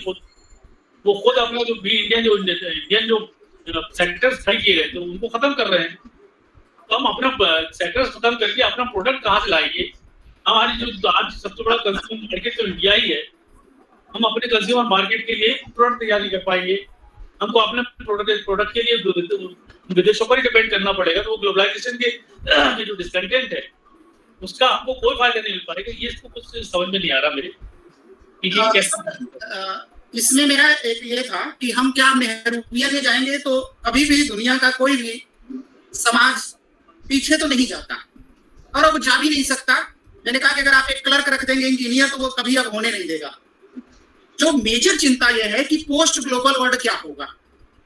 जैसे लगभग इंडिया की इकोनॉमी का 5 गुना ज्यादा लोगों ने कोरोना से लड़ने के लिए बांट दिया, जिसको कह रहे हैं कि पैकेजेस दिया, पैकेज के नाम पर। अब पैकेज के नाम पर अगर कोई देश देगा, मान लीजिए अमेरिका ने अगर $4 ट्रिलियन का लगभग ये लोग अभी तक दे चुके हैं, तो वो अमेरिकन को देंगे ना, आपको क्यों देंगे? अब वो पैसा आएगा कहां से? जैसे हमारे यहाँ अगर गरीब कल्याण के नाम पर दिया जा रहा है तो पेट्रोल से आ रहा है, क्योंकि सरकार के पास तो कुछ पैसा होता नहीं। तो अब दुनिया भर में लोग टैक्स लगाएंगे, ये पैसा टैक्स से ही आना है। जितना फिस्कल डेफिसिट बढ़ेगा, जितना गवर्नमेंट की रेवेन्यू होगी, उतना ही गवर्नमेंट का एक्सपेंडिचर बढ़ रहा है। अब गवर्नमेंट कमाने के लिए क्या करेगी? टैक्स बढ़ाएगी। जब टैक्स बढ़ाएगी तो जो पोस्ट 91 सिचुएशन क्या था कि आपका टैक्स बहुत ज्यादा था, मूवमेंट आपका रुक जाएगा। अब मूवमेंट रुक जाएगा तो जो इंडिया ने भी बेनिफिट लिया था, खासतौर से इंटरनेट और ये मतलब IR3 का, कि हमारे लोग दुनिया भर के इंडस्ट्रीज में मिडिल स्केल पर लो स्केल पे जाकर के पैसा कमा के लाए। अब वो धीरे धीरे टैक्सेशन बढ़ेगा। जब टैक्सेशन बढ़ेगा तो एक बड़ा सिचुएशन ये होगी सरकार के पास कि पैसा ही नहीं बचेगा कि वो पब्लिक सेक्टर को रन कर पाए। अगेन प्राइवेटाइजेशन होगा। जो आप स्टॉक मार्केट का कूदना हम देख रहे हैं, उसके पीछे रीजन क्या है कि जबकि आपकी इकोनॉमी निगेटिव में जा रही है तो स्टॉक मार्केट कैसे 52-55 हजार कूदने को तैयार है, वो 80 हजार एक्सपेक्ट कर रहे हैं। दुनिया भर के ग्लोबल जो स्टॉक मार्केट है वो बढ़ रहा, तो उसमें क्या होगा? पता है कि पब्लिक सेक्टर अब सरकारें नहीं चला पाएंगी, घाटे का तो बिल्कुल नहीं चला पाएंगी, उनके पास पैसा तो है नहीं। तो ये प्राइवेटाइजेशन होगा, डिसइन्वेस्टमेंट होगा, तो अच्छे प्रोडक्ट के मार्केट जो है उनको सस्ते रेट में मिलने वाला है, इसलिए स्टॉक मार्केट कूद रहा है और ये दुनिया भर में होता है। अब सरकार स्वाभाविक है कि नहीं चला सकती, यू कांट रन। अब लोगों के सामने आप रोटी की समस्या है, स्वास्थ्य की समस्या है, बेसिक एजुकेशन की समस्या है, सरकार ये दे या सरकार इंडस्ट्री चलाए। तो अब PSU वाला तो मामला होगा नहीं। अब एक हाइब्रिड मॉडल बनेगा और उस हाइब्रिड मॉडल के अंदर मैंने कहा कि अब कॉस्ट कटिंग होंगी, वेजेस कट होंगे, टेक्नोलॉजी पर ध्यान दिया जाएगा और जो कि सस्ता बना दे चीजों को। सस्ता बनाएगा मतलब लेबर रिफॉर्म करना पड़ेगा। तो ये जो दुनिया भर के जो कॉन्टेक्स्ट हैं, तो अब हम नेहरूवियन में तो जा नहीं सकते, क्योंकि नेहरूवियन में जाने के लिए सरकार के पास पैसा भी तो चाहिए, पब्लिक यूनिवर्सिटी चलाने के लिए तो पैसा चाहिए है ही। अब सरकार गरीब कल्याण निधि के नाम पर 2 लाख करोड़ दे, तो ये 2 लाख करोड़ तो लोगों को जीने के लिए देना है। पेंडेमिक के बाद सरकार को हेल्थ पे खर्च करना पड़ेगा। सरकार के सामने इमीडिएट प्रॉब्लम है कि जो millions of the work force है वो अंडर स्किल्ड है। अब उसको कैसे बेसिक स्किल के अंदर ला दे, कैसे हम इसी के अंदर से एंटरप्रेन्योरशिप जनरेट करें, लेबर जनरेट नहीं करें। तो सरकार का ध्यान इधर है। छोटा सा प्रश्न, ये जो सरकार जो एक्सपेंडिचर करना पड़ रहा है पोस्ट कोविड सिचुएशन की वजह से, वो पेट्रोल से रिकवर कर रही है, जनरल पब्लिक के ऊपर टैक्सेशन से रिकवर कर रही है फिस्कल डेफिसिट कवर करने के लिए। तो फिस्कल डेफिसिट कवर करने के लिए कॉर्पोरेट टैक्स क्यों नहीं बढ़ाती? टैक्स बढ़ाने से जब प्राइवेटाइजेशन के लिए आप जा रहे हैं तो कॉर्पोरेट टैक्स बढ़ाकर वहां से फिस्कल डेफिसिट आप वो करिए, आप पूरा करिए, पूरा कर सकते हैं। और वहां से फिस्कल डेफिसिट पूरा करने से आपका ऐसा कॉर्पोरेट प्रोग्रेस में कोई डिफिकल्टी नहीं आने वाली आपको। नहीं सर, वो प्रॉब्लम ये है प्राइवेटाइजेशन से थोड़ा सा ये कि कंपटीशन बढ़ जाएगा, कॉर्पोरेट टैक्स लगाने से कंपटीशन बढ़ जाएगा। दूसरे जो छोटे इंडस्ट्रियलिस्ट है वो ग्रो करेंगे, और वो ग्रो करेंगे तो एम्प्लॉयमेंट जनरेट होगा। तो आपकी बहुत सी समस्याएं हल हो रही है। अगर आप कॉर्पोरेट टैक्स बढ़ा दे तो आप कॉर्पोरेट टैक्स के लिए सोच नहीं रहे, आप कॉर्पोरेट को सब्सिडी दिए चले जा रहे हैं अधिक से अधिक। तो फिस्कल डेफिसिट को कैसे आप बैलेंस करोगे? या तो कॉर्पोरेट सब्सिडीज कम करिए, आप बढ़ा रहे हैं वहां पर, और टैक्स आप ले रहे हैं जनरल पब्लिक से। हम हर चीज पर टैक्स लेते हैं। आप एक लक्स साबुन लेकर जाते हैं हम, तो लक्स साबुन का जो रॉ मटेरियल है वहां से हम टैक्स देना चालू करते हैं, और जब लक्स साबुन हम मार्केट में खरीदने जाते हैं तब भी हम टैक्स देते हैं। तो सारा टैक्स तो हम पब्लिक को लगा रहे हैं। आप कॉर्पोरेट्स को आप सब्सिडी भी दे रहे हैं और उनसे टैक्स भी नहीं दे रहे। वो कह रहे हैं फिस्कल डेफिसिट हम कैसे पूरा करेंगे, वहां एक रास्ता उसको क्यों नहीं खोल रहा है? नहीं सर, अच्छा सुझाव है, लेकिन प्रॉब्लम क्या है ना, मैंने कहा कि टर्म बदल गया, नाउ द कैपिटल जो है दुनिया भर में मूवेबल हो गई। कैपिटल का अगर मूवमेंट ज्यादा है तो movement you will raise tax, capital खर्च हो जाएगी।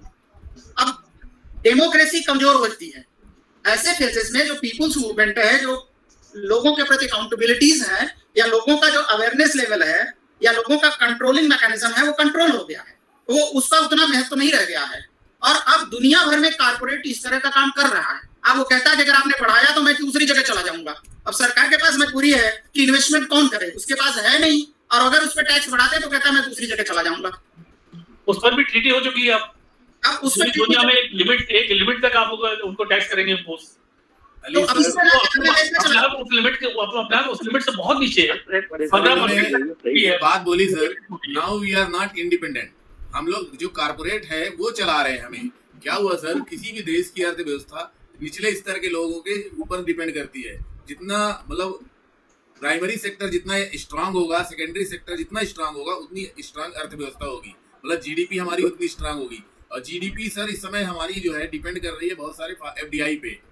एफडीआई के कारण हमारी एनडीपी कम होती जा रही है।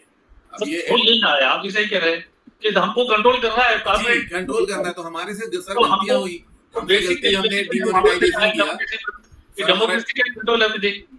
और फिर अब उसके बाद हमने जीएसटी जो लगाई ठीक से हमने नहीं समझाया लोगों को। फिर उसके बाद सर ये कोरोना काल आ गया, तो हमारे साथ तो मार पे मार पड़ती गई, क्या देखा जाए। नहीं, जब गवर्नमेंट के पास अमरीश भाई गवर्नमेंट के पास सब चीज से अच्छा लगता है, गवर्नमेंट के पास विजन तो अच्छा था, हर प्लानिंग अच्छी लेकर आए, और उसका इम्प्लीमेंटेशन सही नहीं हुआ। इसका मतलब ये कि आपके पास जो एग्जीक्यूट करने वाले हैं वो इनकॉम्पिटेंट है। जी वही है, पॉलिसी बनाने वाले हैं, प्लानर है, वो इनकॉम्पिटेंट नहीं है ना। इसीलिए मैंने कहा, जो ओ सुलियन ने बड़ी अच्छी किताब लिखी सर, वो डिसकंटेंट अगेंस्ट ग्लोबलाइजेशन है, क्योंकि उन्होंने कहा कि दुनिया से पॉलिसी मेकिंग का कंट्रोल हट करके ऐसी जगहों पे चला गया है जहां वहां के लोगों का कुछ नहीं है। जैसे अभी कोरोना का एग्जांपल देखिए, कोरोना हुआ और WHO के पास ये जिम्मेदारी थी कि वो कोरोना को मैनेज करता। अभी आया कि कोरोना की जो पूरा WHO है, उसमें बहुत बड़े कई लोगों ने लिखा कि WHO कुछ नहीं है, WHO कुछ फार्मा कंपनियों के अंडर में पेड लोग हैं। दुनिया भर में फार्मा कंपनियां लॉबी करके WHO के तहत अपने लोगों को बैठा रखा है। अब जो केमिकल्स के पेटेंट हैं, अभी एक चीज और मैं ऐड करना चाहूंगा अखिलेश भाई, ये जो नहीं फेल हो रही है, WHO कहता है कि कोरोना से लड़ने के लिए ये दवाई खिलाओ, वो दवाई खिलाओ, देखो कोई इफेक्ट नहीं हो रहा। रेमडेसिविर बंद कर दो, रेमडेसिविर चालू कर दो। अब हेल्थ पॉलिसी भारत किसी भी देश के हाथ में रह नहीं गई। बहुत अच्छा सजेशन लाएंगे, WHO कहेगा नहीं ठीक है। अगर भारत में योग से इलाज हो रहा है, अगर आयुर्वेद से इलाज की कोशिश करता है तो कहता है साइंटिफिक ही नहीं। अब साइंटिफिक नहीं है। अब ये तो जो ग्लोबल गवर्नेंस अभी बाहर गया है, और यही लोग कैपिटल फ्लाइट के लिए भी जिम्मेदार है। ये भी सरकार को कुछ नहीं करने देंगे। सरकार भी जान रही है कि टैक्स लगा के हम ले सकते हैं, बट सरकारें इतनी मजबूर हो गई हैं। जो आपका जो मतलब इन्वेस्टमेंट जो ट्रिम्स का एग्रीमेंट आया W के अंदर, trade related investment management and services, ये एग्रीमेंट जो 1995 में साइन हुआ, उसके अंदर भारत दुनिया की हर सरकार ने कहा है कि हम ऐसे कोई भी मेजर नहीं लेंगे जो इन्वेस्टमेंट को, मैनेजमेंट को अफेक्ट कर सके। दुनिया के हर देश को अपने यहाँ टैक्स नीचे लाना है। अब भारत में सिग्नेटरी है, तो government can not go well. अब अगर WTO कुछ लोगों के हाथ में कंट्रोल में आ गया, तो ऑब्वियसली दुनिया भर में वो कंट्रोल हो रहा है। तो जो डिसकंटेंट हुआ वो इसी को लेके है कि दुनिया के हर सरकार या दुनिया में जो आम जनता है वो कह रही है कि हमारे हाथ में जो हमारा है ही नहीं। टैक्स पॉलिसी क्या होगा अगर भारत सरकार चाहे बढ़ा दे? अखिलेश ऑलरेडी इंडिया में कॉर्पोरेट्स पर टैक्स सबसे कम है, सबसे कम कॉर्पोरेट में टैक्स है। अपने अब 15% का जो सीलिंग तय हुई है इंटरनेशनल, उससे अपन बहुत पीछे है। जर्मनी बहुत अच्छा ले रहा है जी सर, ब्रिटेन ज्यादा ले रहा है। नहीं, दुनिया भर में आप देखें ना, टैक्स हेवन्स कैसे तैयार हो गए। मॉरिशस में तैयार हो जाएगा, वहां आइलैंड। अब आपको वो आइलैंड का उदाहरण दिया जाएगा कि सेशल्स से देंगे, स्विस में देंगे। अब ऐसा करिए तो ग्रोथ होगा। उसमें एक बड़ा लॉबी है सर, दुनिया भर की जो लॉबी है, हाँ, बड़ी लॉबी है जो दुनिया को चला रही। क्या सबको पता है कि एक छोटा सा देश अरबों खरबों रुपया अपने बैंक में जमा करा लेता है? किसको नहीं पता है? और सबको पता है कि ये पैसा किसका है। नहीं, थोड़ा सा अखिलेश सर थोड़ा सा मैं बोलना चाहूंगा। सर सर सर जी सर, ऐसा है, बुलाने वाला था आपको। बोलो गुरुजी, भैया बोलो। कोई भी देश किसी दूसरे देश की कॉपी करने की हमको ये समझ लेना चाहिए। पहले क्या होता रहा कि 1947 के बाद हमने रशिया की कॉपी करने की कोशिश की, वो पब्लिक सेक्टर प्लानिंग थी। अब वहां पे पब्लिक सेक्टर प्लानिंग का जो पर्पस था, उनके पास में पॉपुलेशन बहुत कम थी, रिसोर्सेस थे, इसलिए उन्होंने पब्लिक सेक्टर प्लानिंग की और वो सक्सेसफुल हुए। अमेरिका में मार्केट प्लानिंग हुई, अमेरिका सक्सेसफुल रहा। हमने न तो पूरे तरीके से वो पब्लिक सेक्टर प्लानिंग ली, ना प्राइवेट सेक्टर प्लानिंग, बल्कि वो एक मिक्स्ड इकोनॉमी का कंसेप्ट रहा है। उसको मैं मिक्स्ड इकोनॉमी का कंसेप्ट मानने के बजाय एक सुविधा की अर्थव्यवस्था का कंसेप्ट ज्यादा पता लगा। जैसे पहले क्या होता है कि अभी अखिलेश ने इंडियन इकोनॉमी के ग्रोथ रेट की बात की, चाइना के ग्रोथ रेट। हमारे इधर 50% के आसपास जो जीडीपी का हिस्सा है वो सर्विस सेक्टर से आ रहा है।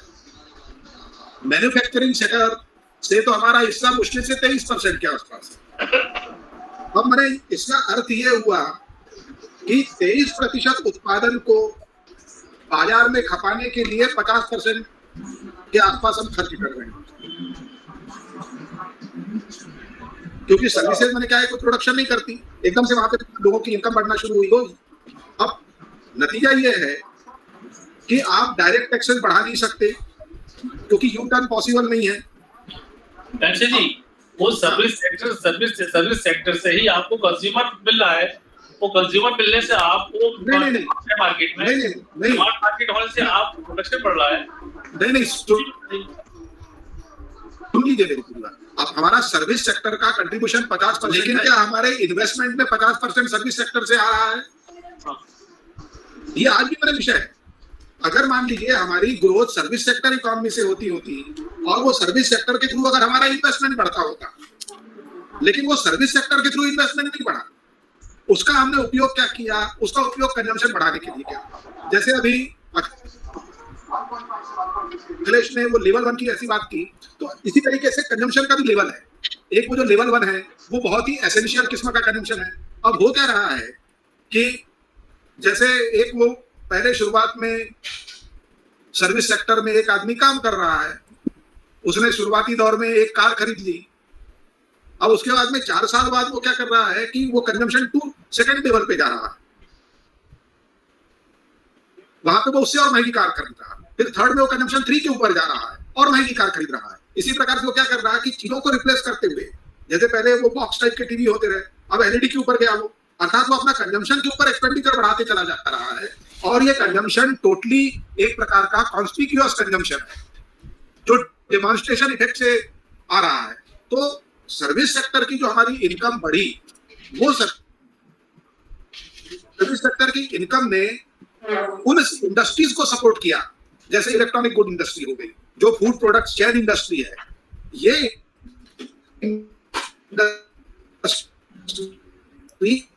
इकोनॉमी में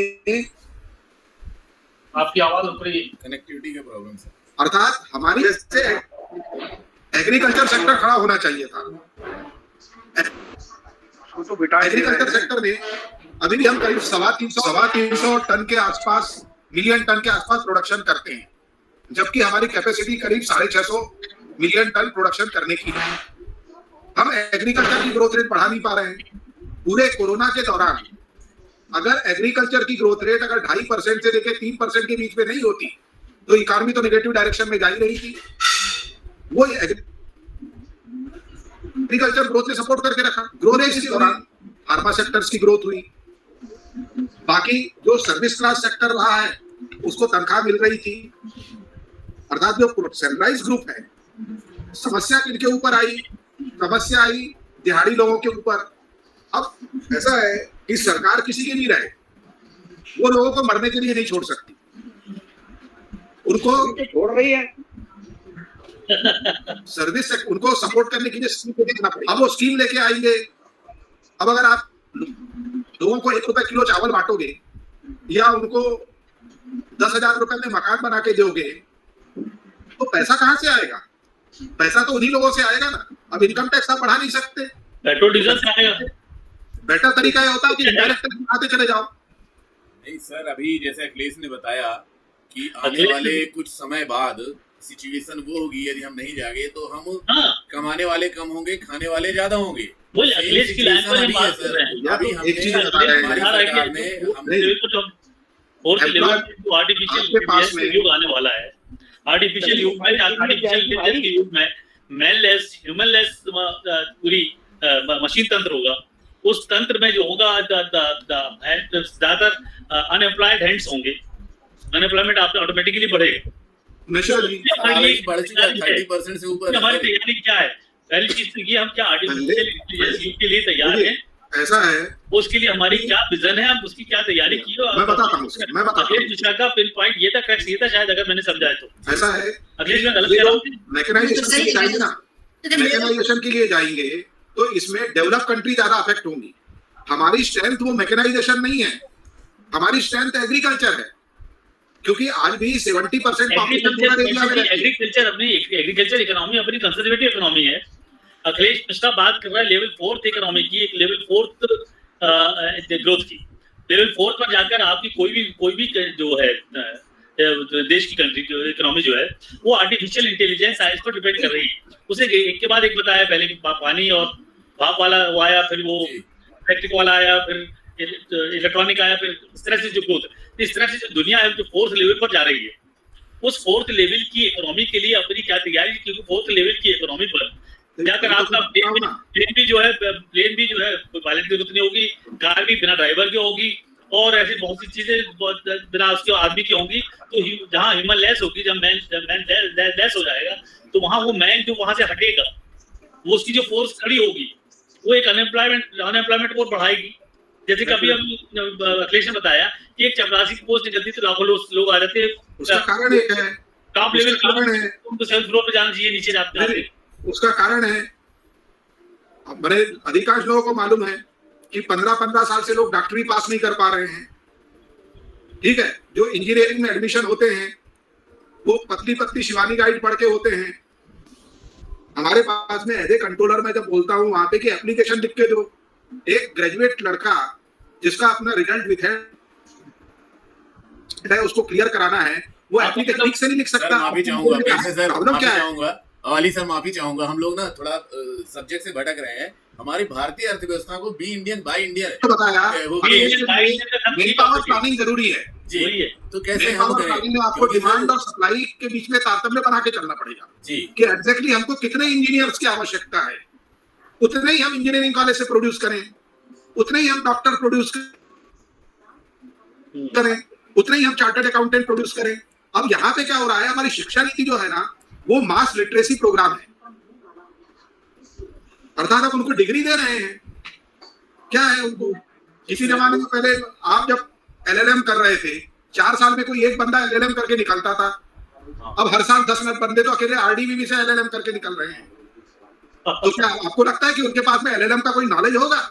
हमारे तो पेंशन जी याद है, राम साहब बाबू साहब थे जो, अरे मैं मुझे सब मालूम है ना, था मैं उनको नहीं तो सर में आए थे, 83 में एलएलएम किए थे, मैंने अब डिकेड थे वो। आपके टाइम पे 53% 54% नंबर आ जाते रहे तो लोग बोलते रहे बहुत अच्छे नंबर आए, आज एलएलएम 70% करके निकल रहा है।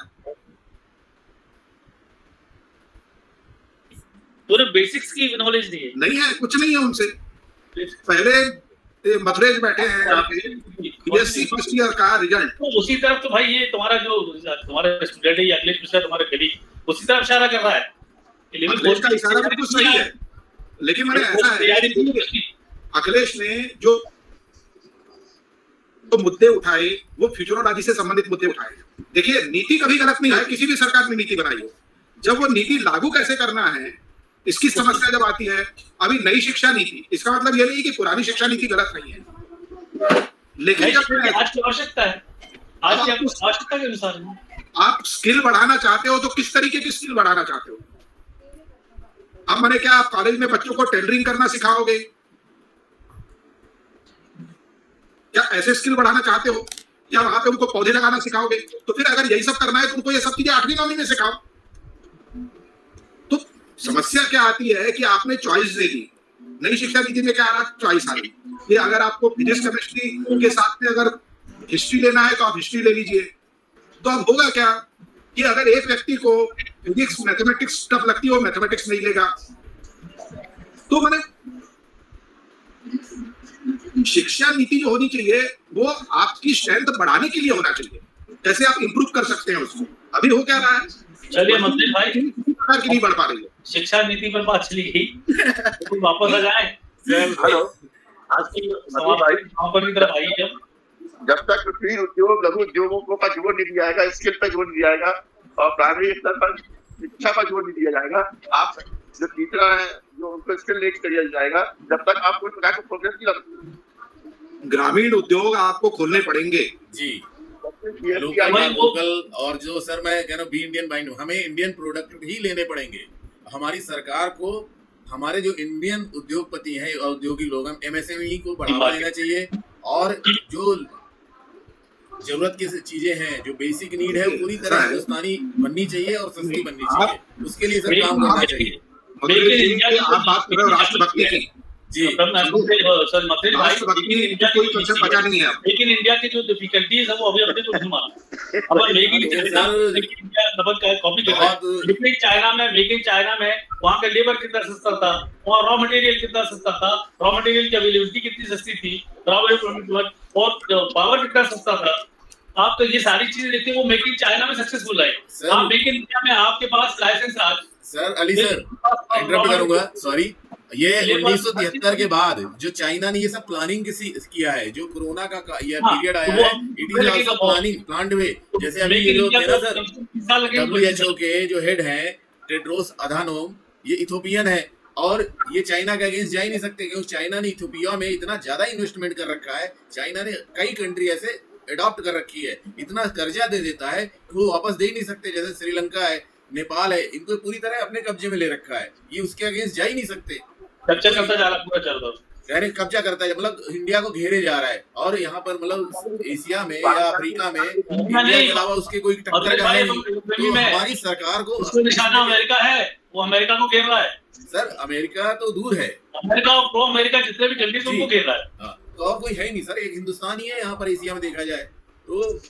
कहने का मतलब जब तक हम चाइना के टक्कर में नहीं आएंगे, जब तक हम अपनी मतलब अपने को स्ट्रांग करना है, जीडीपी बढ़ाना है, तो जीडीपी कैसे बढ़ेगी सर? जब हम अपना लोकल प्रोडक्ट खरीदेंगे तभी होगा।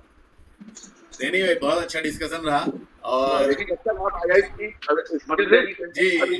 पटेल सर कुछ बोलना चाहते हैं? GPS Patel sir please.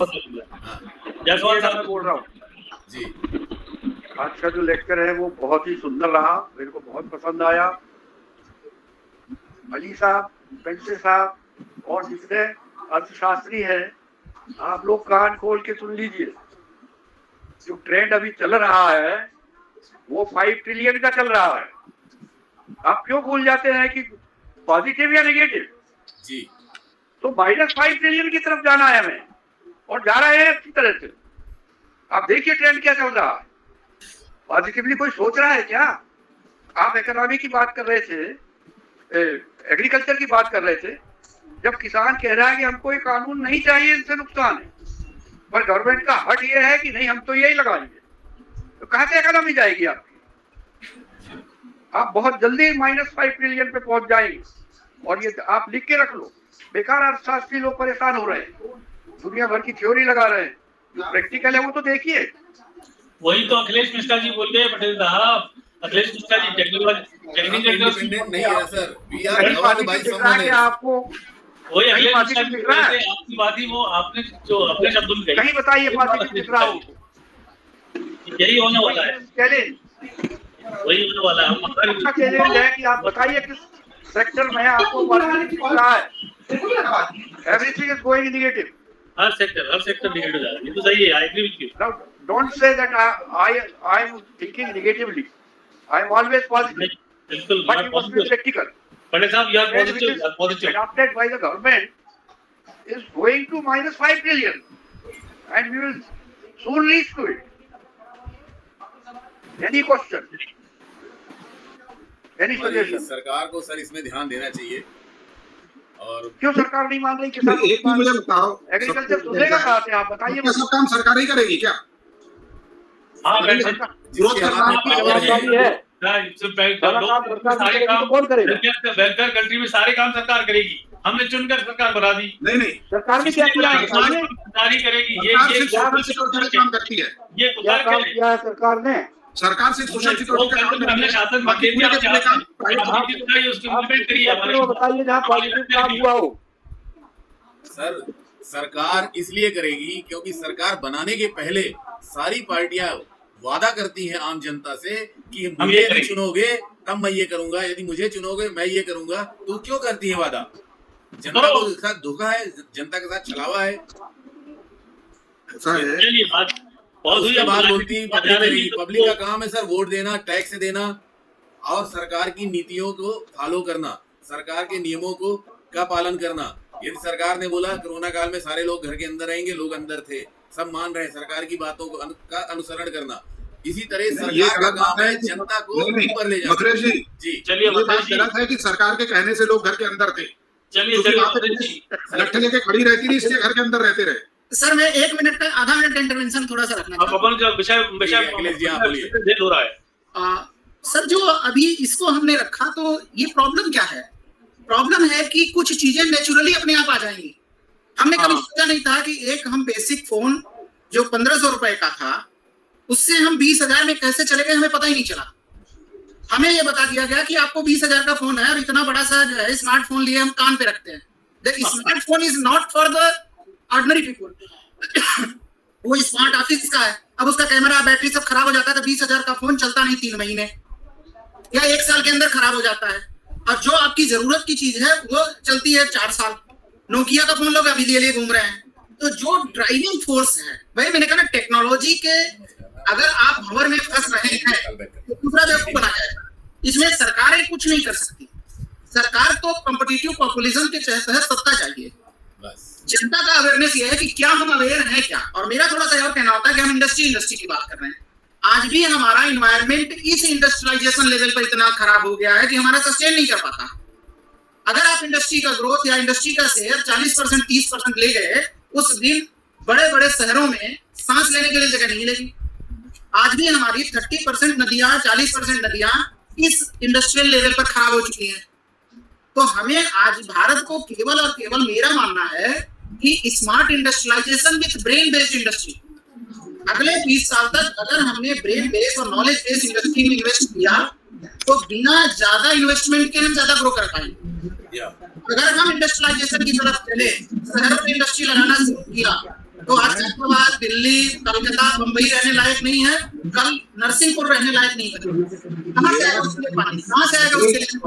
मेरा कहने का मतलब यही है कि अगर आपको डेवलपमेंट करना है तो आप दूसरे देशों की नकल करके डेवलपमेंट नहीं कर सकते। तो आपको अपने फंडामेंटल उसको समझना पड़ेगा। हमारा फंडामेंटल हमारी जैसे पहले मैंने कहा कि अब हमारे ब्रेन का यूज कहाँ करते हैं हम? अभी अरे सीधी बात यह है कि जैसे अगर हमको अपनी लेबर फोर्स सुधारना है तो हमको एजुकेशन में एंट्री लेवल पे ही वो चीजें शुरू करनी पड़ेगी कि हम जो नालायक है उनको नहीं पढ़ाएंगे या हमारे नाम सब इतने स्ट्रिक्ट रखेंगे कि जो प्रोडक्ट निकलेगा वो प्रोडक्ट अच्छे क्वालिटी का रहेगा। अब यहाँ पे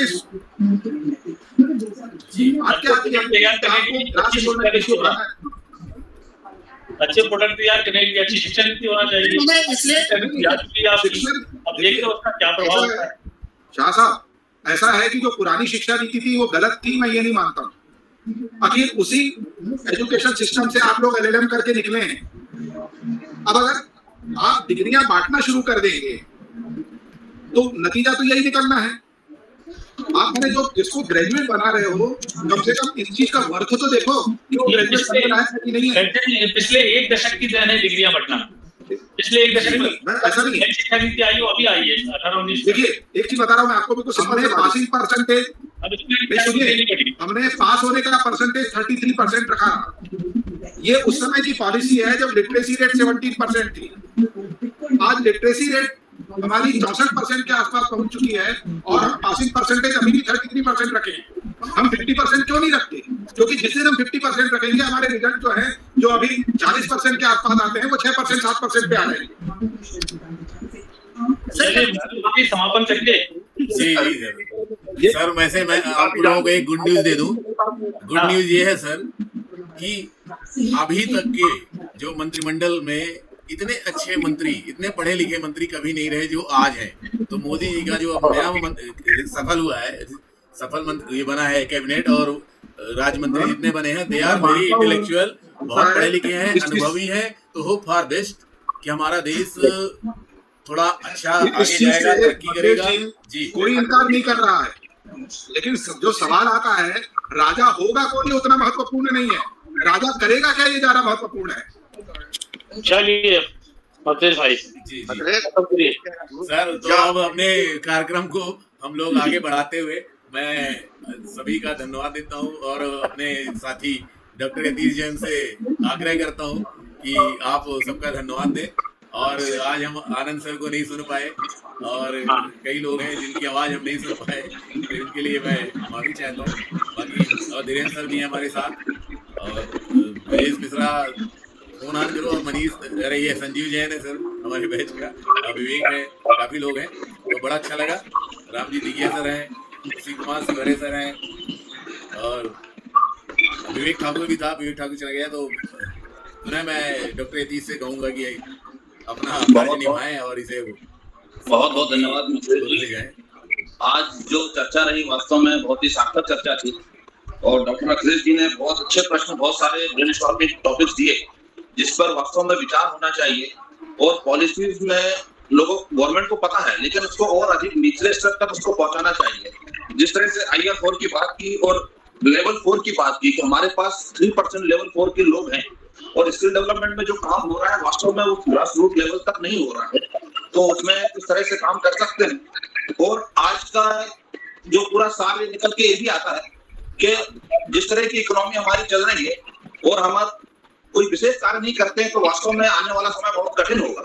और एक और इकोनॉमी में एक और नया रिफॉर्म है, जिसके लिए अभी जो चर्चा आप कर रहे थे, मिनिस्ट्री ने में भी एक नया मिनिस्ट्री बनाई है, तो मिनिस्ट्री ऑफ कोऑपरेटिव। अगर हम विश्व का आकलन करते हैं और अनेक देशों की, जैसे मैक्सिको के लिए, वहां की 64% GDP कोऑपरेटिव बेसिस पर आ रही है, और ऐसे बहुत सारे देश हैं। 110 देशों ने कोऑपरेटिव को अपनाया हुआ है, और भारत के मूल में कोऑपरेटिव है। अगर कोऑपरेटिव के मामले में हम देखें, जो अपना 2018 में जो सर्वे हुआ, विश्व की 300 कोऑपरेटिव कंपनियों का उन्होंने एक आकलन किया गया, उसमें इफ्को को उन्होंने नंबर 1 दिया है, और सेकंडली अमूल को दिया है, और उसके बाद एक और है हमारी कंट्री की क्रपको 5th रैंक आया है वर्ल्ड वाइड। तो इससे हमें पता चलता है कि विश्व में हम कहीं भी जाएं तो अमूल का मक्खन, बटर ऑल ओवर वर्ल्ड में है। तो जिस तरह से अखिलेश जी ने बहुत सकारात्मक होकर फिर हमारे सामने क्या हर्डल्स है, क्या देश भर में प्रॉब्लम है, उसे कैसे ओवरकम करना पड़ेगा, उसी प्रकार से हम लोग क्या है कि सहकारिता को बहुत हल्के में लेते हैं, और सहकारिता के माध्यम से भी हम विश्व में आगे बढ़ सकते हैं। और हमारी जो इकोनॉमी है, जो हमारा मूल ढांचा है हमारे देश का, उसमें सहकारिता का बहुत बड़ा रोल है। हमारे यहाँ कॉफी और इंडियन कॉफी हाउसेस जो चल रहे हैं, करोड़ों रुपए के टर्नओवर से बड़ी बड़ी बिल्डिंग है, लेकिन हम लोग कभी उस मॉडल पे विचार नहीं करते हैं। समय आ गया है और पूरा विश्व इस तरफ देख रहा है कि एक नया, जो जिस तरह की बात अखिलेश जी कह रहे थे कि L4 का हमारे जो प्रॉब्लम है, IR4 जो आ रहा है, इंटेलिजेंस आ रही है, साथ ही स्टार्टअप का भी एक युग आ गया है। हर कोई जो नए बच्चे आ रहे हैं इंजीनियरिंग के, और नई नई टेक्नोलॉजी के साथ नए मॉडल ला रहे हैं। उबेर के पास अपनी कोई टैक्सी नहीं है, ओला के पास अपनी कोई टैक्सी नहीं है, लेकिन इकोनॉमी के मामले में कोई भी बड़ा इतना बड़ा नहीं है जो उनकी टक्कर ले सके। समय जो आप कह रहे थे, मैं बिल्कुल सहमत हूँ। अब जो युग है, ब्रेन का युग आ गया है, आइडियाज का युग आ गया है। जितने ज्यादा आइडियाज होंगे और हमारी इकोनॉमी में हम उसको किस तरह से कर सकते हैं। हमारे नीलकंठ सर ने बहुत अच्छी बात कही कि हमें कुटीर उद्योगों की तरफ वापस आना पड़ता है। हमारे लोगों के पास जो रोजगार नहीं है, आज की न्यूज थी कि हमारे IT सेक्टर को छोड़कर सारे जॉब्स खत्म हो गए, बहुत बड़ी तादाद में जॉब्स नहीं है। कोऑपरेटिव सेक्टर में वर्ल्ड वाइड टोटल जॉब का 10% लोग उसमें इन्वॉल्व है। भारतवर्ष में लगभग 25 करोड़ लोग कोऑपरेटिव फील्ड से जुड़े हुए हैं। हमें पता नहीं है, लेकिन बहुत सारी संस्थाएं ऐसी काम कर रही हैं तो जो पॉइंट सर ने दिए, जो अगले सर ने पॉइंट दिए, हमें इन बातों में करना है, स्किल डेवलपमेंट करना है। स्किल डेवलपमेंट के साथ साथ हम आसपास में कोऑपरेटिव ऑर्गेनाइजेशन के माध्यम से भी, इसके लिए आपको अलग से श्रम नहीं करना। आपके पास जो सरप्लस मनी है उसको बगाए इक्विटी में और शेयर में और दूसरे संस्थाओं में डालने से हम आपस में ग्रुप बना के और वहां पे हमें अगर कोऑपरेटिव फॉर्म में अगर उसको करते हैं तो वह भी एक बहुत अच्छा मॉडल होगा। और मुझे लगता है जो आपने बताया उनके साथ साथ यह मॉडल भी विश्व में आगे चल के काम करेगा। बहुत ही अच्छी चर्चा आपने कही। साथ ही गजेंद्र सर ने बहुत बढ़िया सुझाव दिए और हमारे जो आज कार्यक्रम की अध्यक्षता कर रहे थे आदरणीय मोहम्मद अली साहब, उन्होंने बहुत ही डिस्कशन को बहुत ही एक हाई लेवल पर ले गए और सोचने के लिए मजबूर किया कि हमें करना क्या है और प्रॉब्लम्स कहाँ आ रही है। इसी तरह से अब सर ने, नीलकंठ सर ने भी बताया कि हमें आखिर कहाँ विचार करना है। हम लोग थ्योरेटिकल नॉलेज से बहुत ऊपर हो गए हैं और जो समस्या आ गई है, जो समय है, वास्तव में हमें फील्ड में काम करना है। और फील्ड में काम करने के लिए जरूरी है कि हम जहां हैं अपने देश की ग्रोथ को बढ़ाने के लिए अपना रोल जरूर उसमें प्ले करें। और प्ले करने के लिए इस तरह के जो मॉडल्स है उनको हमें काम करना पड़ेगा। इन्हीं शब्दों के साथ, और जो हमारे डॉक्टर मथुरेश जी हैं, हर बार नया टॉपिक लाते हैं, नई थ्योरी लाते हैं, नए प्रकार का एक सोचने का मौका देते हैं और इस बहाने से हमें, हम सबको एक नई दिशा भी मिलती है। और जब नई दिशा मिलती है, बात हम समाज में करते हैं और समाज से उसे कुछ ना कुछ आउटकम जरूर मिलता है। इस तरह के सत प्रयासों के लिए मैं डॉक्टर मथुरेश जी को बहुत हृदय से आभार व्यक्त करता हूँ। मुझे मौका देते थे और मुझे कुछ थोड़े दो शब्द कहने का मौका मिल जाता है। और हमारे बीच में हमारे जितने भी सम्मानीय सदस्यगण हैं, सबका मैं बहुत हृदय से आभार व्यक्त करता हूँ, क्योंकि टॉपिक कैसा भी हो, लेकिन जब इतने चुने हुए वक्ता वो विश्व भर से निकाल के लाते हैं और उस नीरज टॉपिक को भी इतना इंटरेस्टिंग बना देते हैं, हर कोई को लगता है कि मुझे कुछ बोलना है, मैं भी अपनी बात रखूं। मैं भी बहुत देर से प्रयास कर रहा था, मुझे भी अपनी कुछ बात करनी है। ये जो चीज आ जाती है तो ये बहुत बड़ी चीज है और इसके लिए मैं मथुरेश साहब को हृदय से आभार व्यक्त करता हूँ। अखिलेश सर, आपने बहुत ही बढ़िया ढंग से सारे प्लस माइनस एक जो कंप्लीट आर्टिकल होता है कि बहुत हमारा विश्व 32% जीडीपी से लेके फिर अभी कहाँ आ गए और हमें आगे कहाँ जाना है और क्या प्रॉब्लम्स है, क्या चैलेंजेस हैं, बहुत बढ़िया आपने आलेख प्रस्तुत किया। और जिसमें अखिलेश सर और मोहम्मद अली सर ने बहुत बढ़िया उसमें अपने जो इनपुट्स दिए हमारे लिए बहुत ही सार्थक रहेंगे। और ये हमेशा की तरह एक और नया माइलस्टोन आपने तय किया इस कॉन्फ्रेंस के माध्यम से। बहुत बहुत धन्यवाद, मुझे 2 शब्द कहने का मौका मिला। धन्यवाद, बहुत बहुत thank you doctor Atish, thank you for your nice word. अब समय है सरकार को इम्प्लीमेंट करना चाहिए, पॉलिसी बना के जो बन गई है उनको इम्प्लीमेंट करना चाहिए।